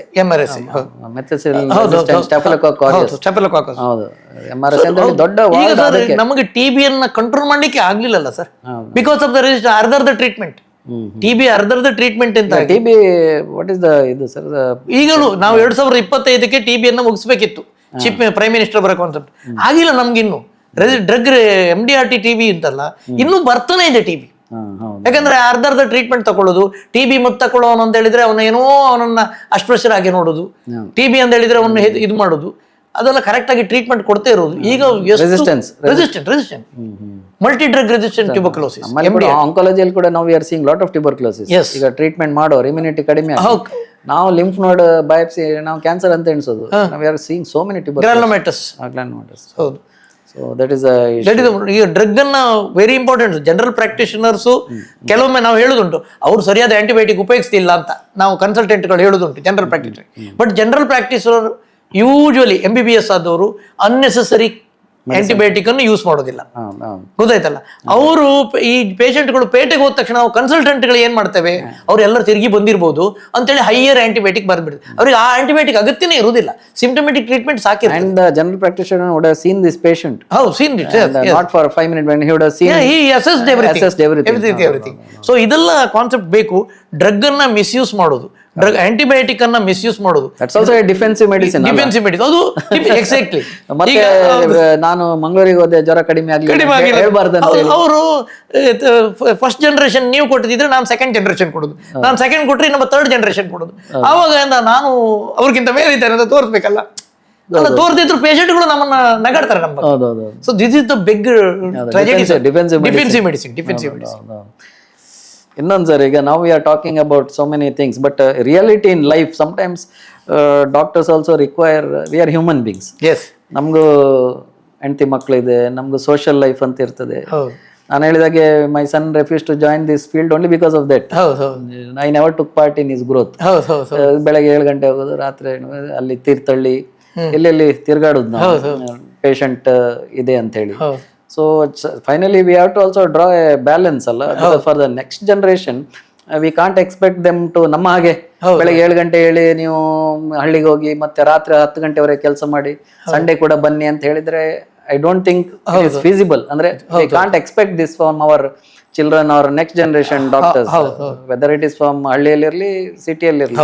ಅವ್ರಿಗೆ one point of time they will break and ಅವ್ರಿಗೆ ಒಂದು ಲೈಫ್ ಬೇಕಂತ ಆಗ್ತದೆ. ಸೊ ನಿಮ್ಮ ಈಗ I know that you are full time in this, but how do you balance and what is your work schedule in one day? ಅಂದ್ರೆ ಬೆಳಗಿಂದ ಸಂಜೆ ನಿಮ್ಮ ರುಟೀನ್ ಅಲ್ಲಿ ಹೇಗೆ ನಡೀತದೆ, ಮತ್ತೆ how do you try to find a balance ನಿಮ್ಮ social and mental also? ನೀವು ಹೇಳಿದಾಗೆ ನಾವು ವೈದ್ಯರು ಅಂತ ಹೇಳಿದ್ರೆ ಅವ್ರಿಗೆ ಹೆಂಡತಿ ಮಕ್ಕಳಿಲ್ಲ, ಅವ್ರಿಗೆ ಏನು ಇಲ್ಲ ಅಂತ ತಿಳ್ಕೊಂಡಿದ್ದೇವೆ ಎಷ್ಟೋ ಜನ. ಬಟ್ ನಮಗೂ ನೋವಾಗ್ತದೆ, ನಮಗೂ ನಿಮಗೆ ರಿಕ್ರಿಯೇಷನು, ಯಕ್ಷಗಾನ, ಆಟ, ಕಂಬಳ ಎಲ್ಲ ಬೇಕು ನಮಗೂ. ನಾವು ಹ್ಯೂಮನ್ ಬೀಯಿಂಗ್. ಮತ್ತೆ PUC ವರೆಗೆ MBBS ಮಾಡೋ ಡಾಕ್ಟರ್ ಯಾರೆಲ್ಲ ಮಾಡಿದ್ದಾರೆ, ಇಂಜಿನಿಯರ್, ಇವರೇ ಸ್ಕೂಲಲ್ಲಿ ಟಾಪರ್. ಭಾಷಣ ಇದ್ರು ಅವರೇ, ಕಲ್ಚರಲ್ ಇದ್ರು ಅವರೇ, ಡಾನ್ಸ್ ಇದ್ರು ಅವರೇ, ಎಲ್ಲ ಟಾಪರ್ ಇದ್ದವರೇ. ಎಷ್ಟೋ ಜನ ತಿಳ್ಕೊಂಡಿದ್ದಾರೆ ಈ MBBS ಇಂಜಿನಿಯರ್ ಮಾಡಿದವರು ಅವರು ಬೇರೆ ಏನೂ ಗೊತ್ತಿಲ್ಲ ಅಂತ. ನಾವು PUC ಆಗುವವರೆಗೆ ಎಲ್ಲರಿಗಿಂತಲೂ ಭಾಷಣ ಅದು ಇದು ಎಲ್ಲರೂ ನಮ್ಮಿದ್ದವರು. ನಮಗೂ ಕಲ್ಚರಲ್ ಆ್ಯಕ್ಟಿವಿಟೀಸ್ ಬಗ್ಗೆ ಆಸಕ್ತಿ ಇರ್ತದೆ. ಯಾಕಂದ್ರೆ ನಾನು ಈಗ ಹೆಚ್ಚಿನ ಟೈಮನ್ನು ನಾನು ಟೀಚಿಂಗ್ ಮಾಡ್ತಿದ್ದೆ, ಪ್ರಾಕ್ಟೀಸ್ ಮಾಡ್ತೇನೆ, ಅರ್ಲಿ ಮಾರ್ನಿಂಗ್ ಹೋಗ್ತೇನೆ, ಕನ್ಸಲ್ಟೇಷನ್ ಮಾಡ್ತೇನೆ. ಮಧ್ಯೆ ನಾನು ನನ್ನ ಸೋಷಿಯಲ್ ಆ್ಯಕ್ಟಿವಿಟೀಸ್, ಬರವಣಿಗೆ, ಈಗ ವೈದ್ಯ ಬರಹಗಾರರ ಬಳಗ ಅಂತ ನಾವು ಸ್ಟಾರ್ಟ್ ಮಾಡಿದೆ. ನಾನೊಬ್ಬ ಫಸ್ಟ್ ಸ್ಟಾರ್ಟ್ ಮಾಡಿದ್ದೆ ನಾನು ಅದನ್ನು ಇಡೀ ಕರ್ನಾಟಕದಲ್ಲಿ, ವೈದ್ಯ ಬರಹಗಾರರ ಬಳಗ. ಸೊ ವೈದ್ಯರು ಏನೆಲ್ಲ ತಾವು ಫೀಲ್ ಮಾಡ್ತಾರೆ ಅದನ್ನು ಅವ್ರು ಬರ್ಕೊಳ್ಬೋದು ಅಂತ. ಒಂದು ನಾವು ಸಿರಿಂಜ್ ಹಿಡಿಯುವ ಕೈ ಪೆನ್ನು ಹಿಡಿದಾಗ ಅಂತ ಒಂದು ಪುಸ್ತಕ ಮಾಡಿದ್ವಿ. ಅದರಲ್ಲಿ ನಿಮ್ಮ ಅನುಭವ, ನೀವು ಈ ವೃತ್ತಿಯಲ್ಲಿ ನೀವು ಮರೆಯಲಾರದ ಘಟನೆಗಳನ್ನು ಬರ್ದ್ವಿ. ಒಂದು 60-70 ಜನ ಡಾಕ್ಟರ್ ಬರ್ತಾರೆ. ಇಂಗ್ಲೀಷಲ್ಲಿ ಇದ್ದ ನಾನು ಕನ್ನಡ ಟ್ರಾನ್ಸ್ಲೇಟ್ ಮಾಡಿದ್ದೇನೆ. ಅದು 2-3 ಸಲ ಪಬ್ಲಿಷ್ ಆಯ್ತು. ಅದರಲ್ಲಿ ನಮ್ಮ ಡಾಕ್ಟರ್ಗಳ ನೋವು ನಲಿವುಗಳನ್ನು ಹೇಳ್ತಾರೆ. ಡಾಕ್ಟರ್ ನೋವು ಅವರಿಗೂ ಎಕ್ಸಿಟ್ ಬೇಕು. ಡಾಕ್ಟರ್ಗೆ ಮನೆಯಲ್ಲಿ ಹೋಗಿ ಅಳಲಿಕ್ಕೆ ಆಗುದಿಲ್ಲ. ಕುಟುಂಬದಲ್ಲಿ ಹೋಗಿ ನಾವು ನೋಡಿದ ಪೇಷಂಟ್ಗಳ ಬಗ್ಗೆ ಡಿಸ್ಕಸ್ ಮಾಡ್ಲಿಕ್ಕೆ ಹೋಗುದು. But we can discuss our self. It is our asset. ನಮ್ಗೊಂದು ಪೇಷಂಟ್ ಬಗ್ಗೆ ನಾವು ಡಿಸ್ಕಸ್ ಮಾಡ್ಬೋದು. ಆದ್ರೆ ಮನೇಲಿ ಹೋಗಿ ನೀವು ಹಾಗಾಯ್ತು ಹೀಗಾಯ್ತು ಅಂತ ಹೇಳಲಿಕ್ಕೂ ಆಗುದಿಲ್ಲ. ನಿಮ್ಮ ನೋವು ದುಗುಡ ದುಮ್ಮನಗಳನ್ನು ಅವ್ರ ಹತ್ರ ಹೇಳ್ಕೊಳ್ಲಿಕ್ಕೂ ಆಗುದಿಲ್ಲ. ಬಟ್ ಎಷ್ಟೋ ಜನ ಸೀರಿಯಸ್ ಇದ್ದ ಡಾಕ್ಟರ್ಗಳು ಇರ್ತಾರೆ. ಬಟ್ ನೀವು ನೋಡಿ ಅವರು OTಯಲ್ಲಿ ICU ಅಲ್ಲಿ ಇರುವಾಗ ತುಂಬಾ ಜೋಯಲ್ಲಿ ಇರ್ತಾರೆ. ಮನೆಯವರಿಗೆ ಗೊತ್ತಿರುವುದಿಲ್ಲ ನಮ್ಮ ಗಂಡ ಇಷ್ಟು ಜೋಯಲ್ಲಿ ಇರ್ತಾರ, ಇಷ್ಟು ಖುಷಿಯಲ್ಲಿ ಮಾತಾಡ್ತಾರ ಅಂತ. ಯಾಕಂದ್ರೆ ಮನೆಗೆ ಬಂದಾಗ ಪೇಷಂಟ್ ಹತ್ರ ಬಂದು ನಾವು ಗಂಭೀರ ಆಗ್ತೇವೆ. ಬಟ್ ನಮ್ಮ ಕೊಲೀಗ್ಗಳೊಟ್ಟಿಗೆ ರಿಕ್ರಿಯೇಷನ್. ಹಾಗಾಗಿ ನಮಗೂ ವೈದ್ಯರುಗಳಿಗೂ ಸಾಮಾಜಿಕವಾಗಿ ಒಂದು ಔಟ್ ಬೇಕು, ನಮಗೊಂದು ಎಕ್ಸಿಟ್ ಬೇಕು. ನಾವು ಸೋಷಿಯಲ್ ಇದರ ಆ್ಯಕ್ಟಿವಿಟಿಗಳು ಇನ್ವಾಲ್ವ್ ಆಗಬೇಕು. ಎಷ್ಟೋ ಜನ ತಿಳ್ಕೊಂಡಿದ್ದಾರೆ, ಕೆಲವರು OTಯಲ್ಲಿ ಇದ್ದವರು ವರ್ಷಗಟ್ಟಲೆ ಆ OTಯಿಂದ ICUಯಿಂದ ಹೊರಗೆ ಬಂದಿರೋದೇ ಇಲ್ಲ. ಅವರಿಗೆಲ್ಲ ಒಂದು ರಿಕ್ರಿಯೇಷನ್ ಬೇಕು. ನಾನು ಎಲ್ಲ ಆ್ಯಕ್ಟಿವಿಟಿಗಳಲ್ಲಿ ಇನ್ವಾಲ್ವ್ ಆಗ್ತೇನೆ, ಬರೀತೇನೆ, ಸ್ಪೀಚ್ ಮಾಡ್ತೇನೆ, ಪಬ್ಲಿಕ್ ಆ್ಯಕ್ಟಿವಿಟಿಗೆ ಹೋಗ್ತೇನೆ, ಸಂಘಟನೆಗಳಿಗೆ ಹೋಗ್ತೇನೆ, ಹೋರಾಟಗಳಿಗೆ ಹೋಗ್ತೇನೆ, ಸಾಮಾಜಿಕ ಹೋರಾಟಗಳಿಗೆ ಹೋಗ್ತೇನೆ. ಇದನ್ನೆಲ್ಲ ನಮ್ಮ ವೈದ್ಯರುಗಳಂದ್ರೆ ಖಾಲಿ ನಾವು ನಮ್ಮ ವೃತ್ತಿಯ ಜೊತೆಗೆ ಪ್ರವೃತ್ತಿಯನ್ನು ಸ್ವಲ್ಪ ಬೆಳೆಸ್ಕೊಳ್ಬೇಕು. ಈಗ ಎಷ್ಟೋ ಜನ ಡಾಕ್ಟರ್ಗಳಿಗೆ ನೀವು ನೋಡ್ಬೋದು, ಲೆಜೆಂಡರಿ ಶಾಂತಾರಾಮ್ ಶೆಟ್ಟರ್ ಅಂತವರು, BM ಹೆಗ್ಡೆ ಅಂತವ್ರನ್ನ ನಾವು ನೋಡಿದ್ದೇವೆ ಈ ಇಯರ್. ಅವರೆಲ್ಲ ಪಬ್ಲಿಕ್ಕಿಗೆ ಸಂದೇಶ ಕೊಡುವಾಗ ನೀವು ಪಬ್ಲಿಕ್ ಒಟ್ಟಿಗಿದ್ದಷ್ಟು ಅದು ನಾವು ಹೆಚ್ಚು ಸ್ಪಷ್ಟವಾಗಿ ಸಂದೇಶಗಳನ್ನು ಕೊಡ್ಬೋದು. ಇಲ್ಲದಿದ್ರೆ ನಾವು ಎಷ್ಟೇ ಒಳ್ಳೆ ಮನುಷ್ಯ ಆಗಿದ್ರು ನಮ್ಮ ಬಗ್ಗೆ ಇನ್ಯಾರೋ ಒಂದು ತಪ್ಪು ಹೇಳಿದ ಸ್ಟೇಟ್ಮೆಂಟ್ಗಳಿಂದ ನಾವು ಏನು ಅಂತೇಳಿ ಜನರಿಗೆ ಗೊತ್ತಿರೋದಿಲ್ಲ. ಸೊ ಪಬ್ಲಿಕ್ಕಿಗೆ ನೀವು ಇಂಟರಾಕ್ಷನ್ ಹತ್ರ ಆಗ್ಬೇಕಾದ್ರೆ ನೀವು ನಿಮ್ಮ ಈ ರೀತಿ ಸಾಮಾಜಿಕ ಮುನ್ನಡೆಗಳಿಂದ ಬೇರೆ ಬೇರೆ ಕಾರ್ಯಕ್ರಮಗಳಲ್ಲಿ ಜೊತೆ ಆಗೋದ್ರಿಂದ ಮತ್ತು ಬರೆಯುವುದರಿಂದ ವೈದ್ಯ ಹಿ ಕ್ಯಾನ್ ರೈಟ್, ಬರೆಯುವುದರಿಂದ ಅದು ಮಾಡ್ಬೋದು. ಈಗ ಕೆಲವು ಜನ ವೈದ್ಯರುಗಳು ಬರೀಲಿಕ್ಕೆ ಶುರು ಮಾಡಿದ್ದಾರೆ, ಪೇಪರ್ಗಳಲ್ಲೂ ಕಾಲಮ್ಗಳು ಮಾಡಿದ್ದಾರೆ. ಆದ್ರೂ ಈಗ ವೈದ್ಯರ ಬರಹಗಳು ಕಟ್ ಅಂಡ್ ಪೇಸ್ಟ್ ಬರ್ತಾ ಇದ್ದೇವೆ. ವೈದ್ಯರು ಅಲ್ದಿದ್ದವರು ಬರೆಯೋರಿದ್ದಾರೆ. ಈಗ ನಿಜವಾಗಿ ವೈದ್ಯರುಗಳದ್ದು ಬರೆದ್ರೆ ಅವ್ರ ಅನುಭವ ಬರ್ತದೆ. ಅದನ್ನು ಈಗ ಪೇಪರ್ಗಳು ಅರ್ಥ ಮಾಡ್ಕೊಳ್ಬೇಕು. ವೈದ್ಯರುಗಳನ್ನೇ ಅವ್ರ ಮೂಲಕವೇ ಕರೆಕ್ಟ್ ಆಗಿ ಬರ್ಸ್ಬೇಕು. ಈಗ ಕ್ಯಾನ್ಸರ್ ಬಗ್ಗೆ ನಾನು ಎಷ್ಟೇ ಬರೆದ್ರು, ಓದಿ ಬರೆದ್ರು, ನೀವು ಬರೆಯೋದಕ್ಕಿಂತ ಅದು ಭಿನ್ನ ಆಗಿರ್ತದೆ. ಯಾಕಂದ್ರೆ ನೀವೇ ಒಬ್ರು ಆರ್ಥೋಪೆಡಿಕ್ ಸರ್ಜನ್ ಬರೆಯೋದಕ್ಕೂ ಇನ್ನೊಬ್ಬ ಯಾರೋ ನಾನ್ ಆರ್ಥೋಪೆಡಿಕ್ ಸರ್ಜನ್ ಬರೆಯೋದು ಇರುವುದಿಲ್ಲ. ಒಬ್ಬ ಮೆಡಿಸಿನ್ ಬಗ್ಗೆ, ಲಂಗ್ಸ್ ಬಗ್ಗೆ ಪಲ್ಮನಾಲಜಿಸ್ಟ್ ಬರೆಯೋದಕ್ಕೂ, ಇನ್ನೊಬ್ಬ ಹೇಳಿದಕ್ಕೂ ಇನ್ನೊಬ್ಬ ಡೆಲಿವರಿ ಮಾಡುವ ಗೈನಕಾಲಜಿಸ್ಟ್ ಬರೆಯೋದಕ್ಕೂ. ಹಾಗಾಗಿ ನಾವು ಈಗ ಏನಾಗ್ತಿದೆ, ಎಲ್ಲರೂ ಎಲ್ಲದನ್ನು ಬರೀತಾರೆ. ಅಥವಾ ಪೇಪರ್ನವರಿಗೆ ಅರ್ಜೆಂಟ್ ಆದ ತಕ್ಷಣ ಇದೊಂದು ಆರ್ಟಿಕಲ್ ಬೇಕು ಸರ್ ಅಂತ ಹೇಳುದು, ಅವರು ಗೂಗಲ್ ಮಾಡಿ ಬರೆಯೋದು. ಹಾಗೆಲ್ಲ ಆಗ್ಬಾರ್ದು. ತಪ್ಪು ಸಂದೇಶ ಆಗು ಹೋಗ್ತದೆ, ಜನರಿಗೆ ಅವೇರ್ನೆಸ್ ತಪ್ಪು ಕಲ್ಪನೆ ಆಗ್ತದೆ. ಇನ್ನೊಂದು, in your 35 years of practice and other things, there is some people would have inspired you, doctors or others. So can you name few people ನಿಮಗೆ ಇನ್ಸ್ಪೈರ್ ಮಾಡಿ ಕೆಲಸ ಮಾಡ್ಲಿಕ್ಕೆ ಒಂದು ಇನ್ಸ್ಪಿರೇಷನ್ ಬೇಕಲ್ಲ? ನನಗೆ ಇನ್ಸ್ಪೈರ್ ಮಾಡಿದ್ದು ಡಾಕ್ಟರ್ ಚಂದ್ರಶೇಖರ್ ಶೆಟ್ಟಿ. ಅವರು ಮಿಂಟೋ ಹಾಸ್ಪಿಟಲ್ ಅಲ್ಲಿ ಅಪ್ಥಾಲ್ಮಾಲಜಿಸ್ಟ್ ಆಗಿದ್ರು. ಮತ್ತೆ ಅವರು Rajiv Gandhi university vice chancellor. Kapu Sanjeev Shetty ಅವರ ಮಗ. ನಾನು BSc ಮಾಡಿ LNT ಕಂಪನಿಯಲ್ಲಿದ್ದೆ ಎನಲಿಸ್ಟ್ ಆಗಿ. ಆವಾಗ BSc ಕೋಟದಲ್ಲಿ MBBS ಇದೆ ಅಂತ ಹೇಳಿ ನಾನು PUC ಮಾಡಿ ಡ್ರಾಪ್ ಔಟ್ ಆಗಿ, BSc ಮಾಡಿ ಡ್ರಾಪ್ ಔಟ್ ಆಗಿ, ಹೇಗೇಗೋ ಮಾಡಿ ನಾನು BSc ಬಂದವ. BSc ಅಲ್ಲಿ ನಾನು ಆದ ತಕ್ಷಣ LNT ಕಂಪನಿ ಕೆಲಸಕ್ಕೆ ಹೋಗುವಾಗ ಬೆಂಗಳೂರು ಚಂದ್ರಶೇಖರ್ ಶೆಟ್ಟರ್ ನಂಗೆ ಅವ್ರ ಫ್ಯಾಮಿಲಿ ನಂಗೆ ಸಂಪರ್ಕ. ಕೊರ್ಗಿ ಕೊಳಕೆಬೈಲ್ ಫ್ಯಾಮಿಲಿ ಅಂತ ಕುಂದಾಪುರದಲ್ಲಿದೆ. ಆ ಫ್ಯಾಮಿಲಿಯಲ್ಲಿ ನನಗೆ ಫಸ್ಟ್ ಇನ್ಸ್ಪೈರ್ ಮಾಡಿದ್ದು ಚಂದ್ರಶೇಖರ್ ಶೆಟ್ಟಿ. ಅವರು ನನಗೆ BSc ಕೋಟದಲ್ಲಿ MBBS ಇದೆ ಅಂತ ಹೇಳಿ ಅದನ್ನ ಮೈಸೂರು ಮೆಡಿಕಲ್ ಕಾಲೇಜಲ್ಲಿ ಸಿಕ್ಕಿದ್ದನ್ನು ನನಗೆ ಮಂಗಳೂರಿಗೆ ಟ್ರಾನ್ಸ್ಫರ್ ಮಾಡಿಕೊಟ್ಟು ನನ್ನನ್ನು ಒಬ್ಬ ಡಾಕ್ಟರ್ ಅಂತ ಮಾಡ್ಲಿಕ್ಕೆ ಕಾರಣ ಅವರು. ಆನಂತರ ನಾವು ಇನ್ಸ್ಪೈರ್ಡ್ ಬೈ ನಾವು ಶಾಂತರಾಮ್ ಶೆಟ್ಟರ ಪಕ್ಕದ ಊರಿನವರು. ನಮಗೆ ಡಾಕ್ಟರ್ ಅಂದ್ರೆ ಶಾಂತರಾಮ್ ಶೆಟ್ಟರ್ ಅಂತ. ಅದು ಈ ಕರಾವಳಿಯಲ್ಲಿ ಅದೊಂದು ಕಾಮನ್. ಶಾಂತರಾಮ್ ಶೆಟ್ಟರ್ ಅಂತ ಹೇಳಿದ್ರೆ ಅವರು ನಮ್ಗೇನೋ ಒಂದು ಖುಷಿ. ನಾವು ಅದು ನಮ್ಮ ಊರಿನವರು, ನನ್ನ ವಿಲೇಜ್, ಅವ್ರ ವಿಲೇಜ್ ಅಕ್ಕಪಕ್ಕದ ವಿಲೇಜ್. Very hard working. ಅವ್ರು ಇವಾಗಲೂ 80, ಇವಾಗಲೂ ಬೆಳಿಗ್ಗೆಯಿಂದ ಸಂಜೆವರೆಗೆ ನಾನು ಕ್ಲಿನಿಕ್ ಮುಗಿಸಿ 10 ಗಂಟೆಗೆ 9 ಗಂಟೆ ಮುಗಿಸಿ ಹೋದ್ರೆ, ಅವ್ರ ಕ್ಲಿನಿಕ್ಗೆ ಹೋದ್ರೆ ಅಲ್ಲಿ ಒಂದು 10 ಪೇಷಂಟ್ ಅವ್ರಿಗೆ ಕಾಯ್ತಾ ಇರ್ತಾರೆ ಇವಾಗಲೂ. ಶಾಂತರಾಮ್ ಶೆಟ್ಟರಿಗೆ ಅವರೆಲ್ಲ ಇನ್ಸ್ಪಿರೇಷನ್. Hard work. ಖಾಲಿ ಮಾತಾಡೋದು ಮಾತ್ರ ಅಲ್ಲ, ಅವ್ರು ಕೆಲಸ ಮಾಡೋದು. ನಮಗೆ ಅವರು ವೈಸ್ ಚಾನ್ಸಲರ್, ಅವರು ವರ್ಕ್ ಮಾಡ್ಬೇಕಂತಿಲ್ಲ, ಬಟ್ ಅವರ ಸರ್ವಿಸ್ ನಮಗೆ ಖುಷಿ ಆಗಿದೆ. ಮತ್ತೆ ಶ್ರೀನಿವಾಸ್ ಗ್ರೂಪ್ ಅಲ್ಲ, ರಾಘವೇಂದ್ರ ರಾವ್ ಫ್ರಮ್ ಶ್ರೀನಿವಾಸ್ ಗ್ರೂಪ್. ಅವರು ಏನು ಸಂಸ್ಥೆ ಒಂದು ಹೋಟ್ಲಲ್ಲಿ ಇರುವಾಗ ನಾನು ಅವ್ರ ಜೊತೆಗಿದ್ದವ. ಟೀಚಿಂಗ್ ನನ್ನನ್ನು ಟೀಚಿಂಗ್ ಕರ್ಕೊಂಡವರು ರಾಘವೇಂದ್ರ ರಾಯರು, ಶ್ರೀನಿವಾಸ್ ಗ್ರೂಪಿನ ರಾಘವೇಂದ್ರ ರಾಯರು. ಮತ್ತೆ ಧರ್ಮಸ್ಥಳದ ವೀರೇಂದ್ರ ಹೆಗಡೆ ಅವರು, ಅವರ ಎಜುಕೇಶನ್ ಟ್ರಸ್ಟ್ ಇಂದ ನನಗೆ ಓದಿಸಿದ್ದಾರೆ, ನನಗೆ ಎಜುಕೇಶನ್ ಕೊಟ್ಟಿದ್ದಾರೆ ಅವರು ಟ್ರಸ್ಟಿನಿಂದ. ಹಾಗಾಗಿ ಅದು ಉಜಿರೆ ಟ್ರಸ್ಟಿನಿಂದ ಇಂಥವ್ರಲ್ಲ ನಾವು. ಮತ್ತೆ ಕೆಲವು ಹೋಟೆಲ್ ಓನರ್ಗಳು, ಶೆಟ್ಟರು ಭಟ್ರು ಎಲ್ಲ ಬೆಂಗಳೂರು ಮೈಸೂರಲ್ಲ ನನಗೆ ಓದುವ ಟೈಮಲ್ಲಿ ನನಗೆ ಹಣ ಕೊಟ್ಟು ಸಪೋರ್ಟ್ ಮಾಡಿದ್ರು. ಕುಲಾಲ ಸಂಸ್ಥೆಯವರು, ಬಂಟ ಸಂಘದವರು, ಕುಲಾಲ ಸಂಘದವರು, ಕೊಂಕಣಿ ಸಂಘ, ಎಲ್ಲ ಸಂಘದವರು ಬೆಳೆಸಿದ್ರು. ನನ್ನ ಮೊದಲ ಹೆಸರು ಖಾಲಿ ಅಣ್ಣಯ್ಯ ಅಂತ ಇದ್ದಿದ್ದು, ಅಣ್ಣಯ್ಯ ಕುಲಾಲ್ ಅಂತ ಇರಲಿಲ್ಲ. ನಾನು ಕುಲಾಲ್ ಅಂತ ಮತ್ತೆ ನನ್ನ ತಂದೆ ಸರ್ನೇಮು ಅಥವಾ ಈ ಕಮ್ಯುನಿಟಿಗೋಸ್ಕರ, ಪಾಟ್ ಮೇಕರ್ಸ್ ಕಮ್ಯುನಿಟಿಗೋಸ್ಕರ ಅದನ್ನು ನಾನು ಹಾಕೊಂಡಿದ್ದೇನೆ. ಬಿಟ್ಟರೆ ನಾನು ಅಣ್ಣಯ್ಯ ಯಾವ ಜಾತಿ ಅಂತ ಗೊತ್ತಿರಲಿಲ್ಲ ಎಲ್ಲರಿಗೆ. ಭಟ್ರು ತಿಳ್ಕೊಂಡಿದ್ದೇನೆ, ನಮ್ಮ ಶೆಟ್ಟರು ತಿಳ್ಕೊಂಡೆ, ನಮ್ಮ ಹುಡುಗ ಅಂತ ಎಲ್ಲ ಕಮ್ಯುನಿಟಿಯಿಂದ ಬೆಳೆದವ ನಾನು. ಹಾಗಾಗಿ ಸಮಾಜಕ್ಕೆ ಒಂದು ಏನೋ ನಾನು ತಕೊಂಡಿದ್ದೇನೆ, ನಾನು ಕೊಡ್ಬೇಕಂತ. ಇಲ್ಲಿದ್ರು ನಾನು ಪಿ ಜಿ ಮಾಡುವಂಥ ಸ್ಥಿತಿಯಲ್ಲೇ ಇರಲಿಲ್ಲ ನಾನು. ನಮ್ಗೆ MBBS ಸ್ವರ್ಗ ನಾನು ಮಾಡಿದ್ದು ಆಗಿನ ಕಾಲದಲ್ಲಿ, ಅಷ್ಟು ಕಷ್ಟದಲ್ಲಿ ಮಾಡಿದ್ದು. ಬಟ್ ನಿಮ್ಮಂಥ ಹಿರಿಯರು ಮಂಗಳೂರಲ್ಲಿ ನಾನು ಪ್ರಾಕ್ಟೀಸ್ ಮಾಡುವಾಗ, ಇವಾಗ ಎಲ್ಲ ಮಂಗಳೂರಿನ ಲೀಡಿಂಗ್ ಕನ್ಸಲ್ಟೆಂಟ್ಗಳು ನಾನೊಂದು ಹೇಳಿದರೆ, ಒಂದು ರಿಕ್ವೆಸ್ಟ್ ಮಾಡಿದರೆ ಪೇಷಂಟ್ಗಳಿಗೆ ಒಂದು ಉಪಕಾರ ಮಾಡ್ತಾರೆ. ಆದರೆ ಎಲ್ಲ ಜನ ಏನು ಮಾಡ್ತಾರೆ ಸರ್, ನಾವು ಉಪಕಾರ ಮಾಡ್ತೇವೆ ಅಂತ ಗೊತ್ತಾದ ತಕ್ಷಣ ನಮ್ಮ ನಂಬರನ್ನು ಯಾರ್ಯಾರಿಗೂ ಕೊಟ್ಬಿಡ್ತಾರೆ. ಅವ್ರು ಮಾಡ್ತಾರೆ ನೋಡಿ ಅಂತ, ಅವರಾಗೆ ಮಾತಾಡೋದಲ್ಲ, ಅವ್ರು ಮಾಡ್ತಾರೆ ಅಂತ ಹೇಳಿ ಎಲ್ಲರಿಗೂ ಫೋನ್ ಕೊಟ್ಟು, ಈಗ ನಾವೊಂದು ಪಬ್ಲಿಕ್ ಟೆಲಿಫೋನ್ ಬೂತ್ ಆಗಿಬಿಟ್ಟಿದೆ. ಡಿಸರ್ವಿಂಗ್ ಜನರಿಗೆ ಅವ್ರು ಏನ್ ಮಾಡ್ತಾರೆ, ಅವ್ರಿಗೆ ಯಾರೋ ಬಂದು ಕಷ್ಟ ಹೇಳಿದ ತಕ್ಷಣ ಇವರಿದ್ದಾರೆ ನೋಡಿ ಅಂತೇಳಿ ನಮ್ಮ ನಂಬರ್ ಕೊಟ್ಬಿಡ್ತಾರೆ. ಅವ್ರು ಇನ್ನೊಂದು 10 ಜನರಿಗೆ ಕೊಡ್ತಾರೆ. ಮತ್ತೆ ಅವರೆಲ್ಲ ಏನ್ ಮಾಡ್ತಾರೆ, ವಾಟ್ಸಪ್ ಅಲ್ಲಿ ರೆಕಾರ್ಡ್ ಕಳಿಸ್ತಾರೆ, ಡಾಕ್ಯುಮೆಂಟ್ ಕಳಿಸಿ 10 ನಿಮಿಷ ಬಿಟ್ಟು ನಾನು ನಿಮ್ಗೆ ರೆಕಾರ್ಡ್ ಕಳಿಸಿದ್ದೇನೆ, ಏನಾಯ್ತು ಹೇಳ್ರಿ ಅಂತ. ಅಂದ್ರೆ ನಮ್ಮನ್ನ ನಾವು ಹೆಲ್ಪ್ ಮಾಡಿದಕ್ಕೆ ನಮ್ಮ ಮೇಲೆ ಗಲಾಟೆ ಮಾಡ್ತಾರೆ. ಕೆಲವು ಮಧ್ಯರಾತ್ರಿಗೆ ಬಾರಲ್ಲಿ ಕುಳಿತುಕೊಂಡು, ಏನ್ ಡಾಕ್ಟ್ರೆ ಇದೊಂದು ಪೇಷಂಟ್ ನೋಡ್ಬೇಕಲ್ಲ ನಾಳೆ ಬೆಳಿಗ್ಗೆ ನೀವು ಅಂತಾರ, ಎಲ್ಲ ಕುಳಿತುಕೊಂಡು ಮಾತಾಡ್ತಾರೆ. ಕೆಲವೊಮ್ಮೆ ನಾವು ಸಮಾಜ ಸೇವೆ ಮಾಡ್ಲಿಕ್ಕೆ ಬಂದು ತಪ್ಪು ಮಾಡಿದ್ದೇವೆ ಅನ್ನಿಸ್ತದೆ ಕೆಲವೊಮ್ಮೆ, ಇದೆಲ್ಲ ಆಗುತ್ತೆ. ಬಟ್ ಅದೇ ನೀವು ಹೇಳಿದಾಗೆ ಪರ್ಸನಲ್ ನಂಬರ್, ಮೊಬೈಲ್ ನಂಬರ್, ಹೌದು, ಈ ಮಂಗಳೂರು ಈ ಏರಿಯಾ ಬಿಟ್ರೆ ನೋವೇರ್ ಇನ್ ಔಟ್ಸೈಡ್ ಪಾಶ್ಚಾತ್ಯ ದೇಶದಲ್ಲಿ ಅಂತೂ ಇಂಪಾರ್ಟೆಂಟ್ ಅಲ್ಲ, ನಿಮ್ ನಂಬರ್ ಕೊಡೋದಿಲ್ಲ. ಹೌದು ಹೌದು. ನಾನು ಒಂದ್ಸತಿ ಅಮೆರಿಕಾಗ ಹೋಗುವಾಗ ನಮ್ಗೆ ಯಾರೋ ಇಲ್ಲಿಂದ ಪೇಷಂಟ್ ಫೋನ್ ಮಾಡಿದ್ರು, ನಾನು ಹಾಸ್ಪಿಟ್ಲಿಗೋಸ್ಕರ ನಂಬರ್ ಕೊಟ್ಟದೆ ಏನಾದ್ರು ಅರ್ಜೆಂಟ್ ಇದ್ರೆ. ಸೊ ಅವರಿಗೆ ಶಾಕ್ ಅಲ್ಲಿ, ನಿಮ್ಗೆ ಪೇಷಂಟ್ ಇಲ್ಲಿ ಫೋನ್ ಮಾಡ್ತಾ ಇದ್ದಾರೆ, ಪರ್ಸನಲ್ ನಂಬರ್ ಕೊಡ್ತೀರಾ ನೀವು ಅಂತೇಳಿ. ನಾನ್ ಮತ್ತೆ ಇಲ್ಲಿ ನೋಡುವಾಗ ಮಂಗಳೂರಲ್ಲಿ ಕೊಡ್ತೇವೆ, ಅದು ಕೇರಳದಲ್ಲಿ ಆಚೆ ಕೆಲವು ಕಡೆಯಲ್ಲಿ ಕೊಡುದಿಲ್ಲ. I think it is a thing in Mangalore to help people. Physicians are approachable and number ಕೊಡ್ತಾರ ಅಂತ. That is misused. ಮತ್ತು ಸರ್ ಇನ್ನೊಂದು ದೊಡ್ಡ ಸಮಸ್ಯೆ ಇದು, ನನ್ನ ಎಲ್ಲ ಮಿತ್ರರಿಗೆ ನಾನು ಕೇಳ್ಕೊಳ್ಳೋದು, ಕಾನ್ಫರೆನ್ಸ್ ಕಾಲ್ ಮಾಡ್ಕೊಂಡಿರೋದು ನಮ್ಗೆ ಗೊತ್ತಿರೋದಿಲ್ಲ. ಆ ಕಡೆಯಲ್ಲಿ ಇನ್ಯಾರು ಇರ್ತಾರೆ, ನಮ್ಮ ಹತ್ರ ಹೇಳುವುದೇ ಇಲ್ಲ. ಸರ್ ಇದೊಂದು ಆಗ್ಬೇಕು, ಇಂಥ ಹಾಸ್ಪಿಟ್ಲು ಅಲ್ಲಿ ಇಲ್ಲಿ ಅಂತ. ಆ ಕಡೆ ಇನ್ನೊಂದು ಹಾಸ್ಪಿಟ್ಲ್ ಅವರು, ನಾನು ಇಂಥವ್ರ ಒಳ್ಳೆಯವರು, ಇಂಥವ್ರು ಒಳ್ಳೇದು, ಈಗಿದ್ರೆ ಮಾಡಿದ್ರು ಒಳ್ಳೇದು ಅಂತ. ಆ ಕಡೆಯಲ್ಲಿ ಇನ್ನೊಬ್ರು ಯಾರನ್ನೋ ಲೈನಲ್ಲಿ ಇಟ್ಕೊಂಡಿರ್ತಾರೆ, ಅವ್ರು ನಮ್ಮ ಮಾತನ್ನು ರೆಕಾರ್ಡ್ ಮಾಡ್ತಾ ಇರ್ತಾರೆ. So this is I faced.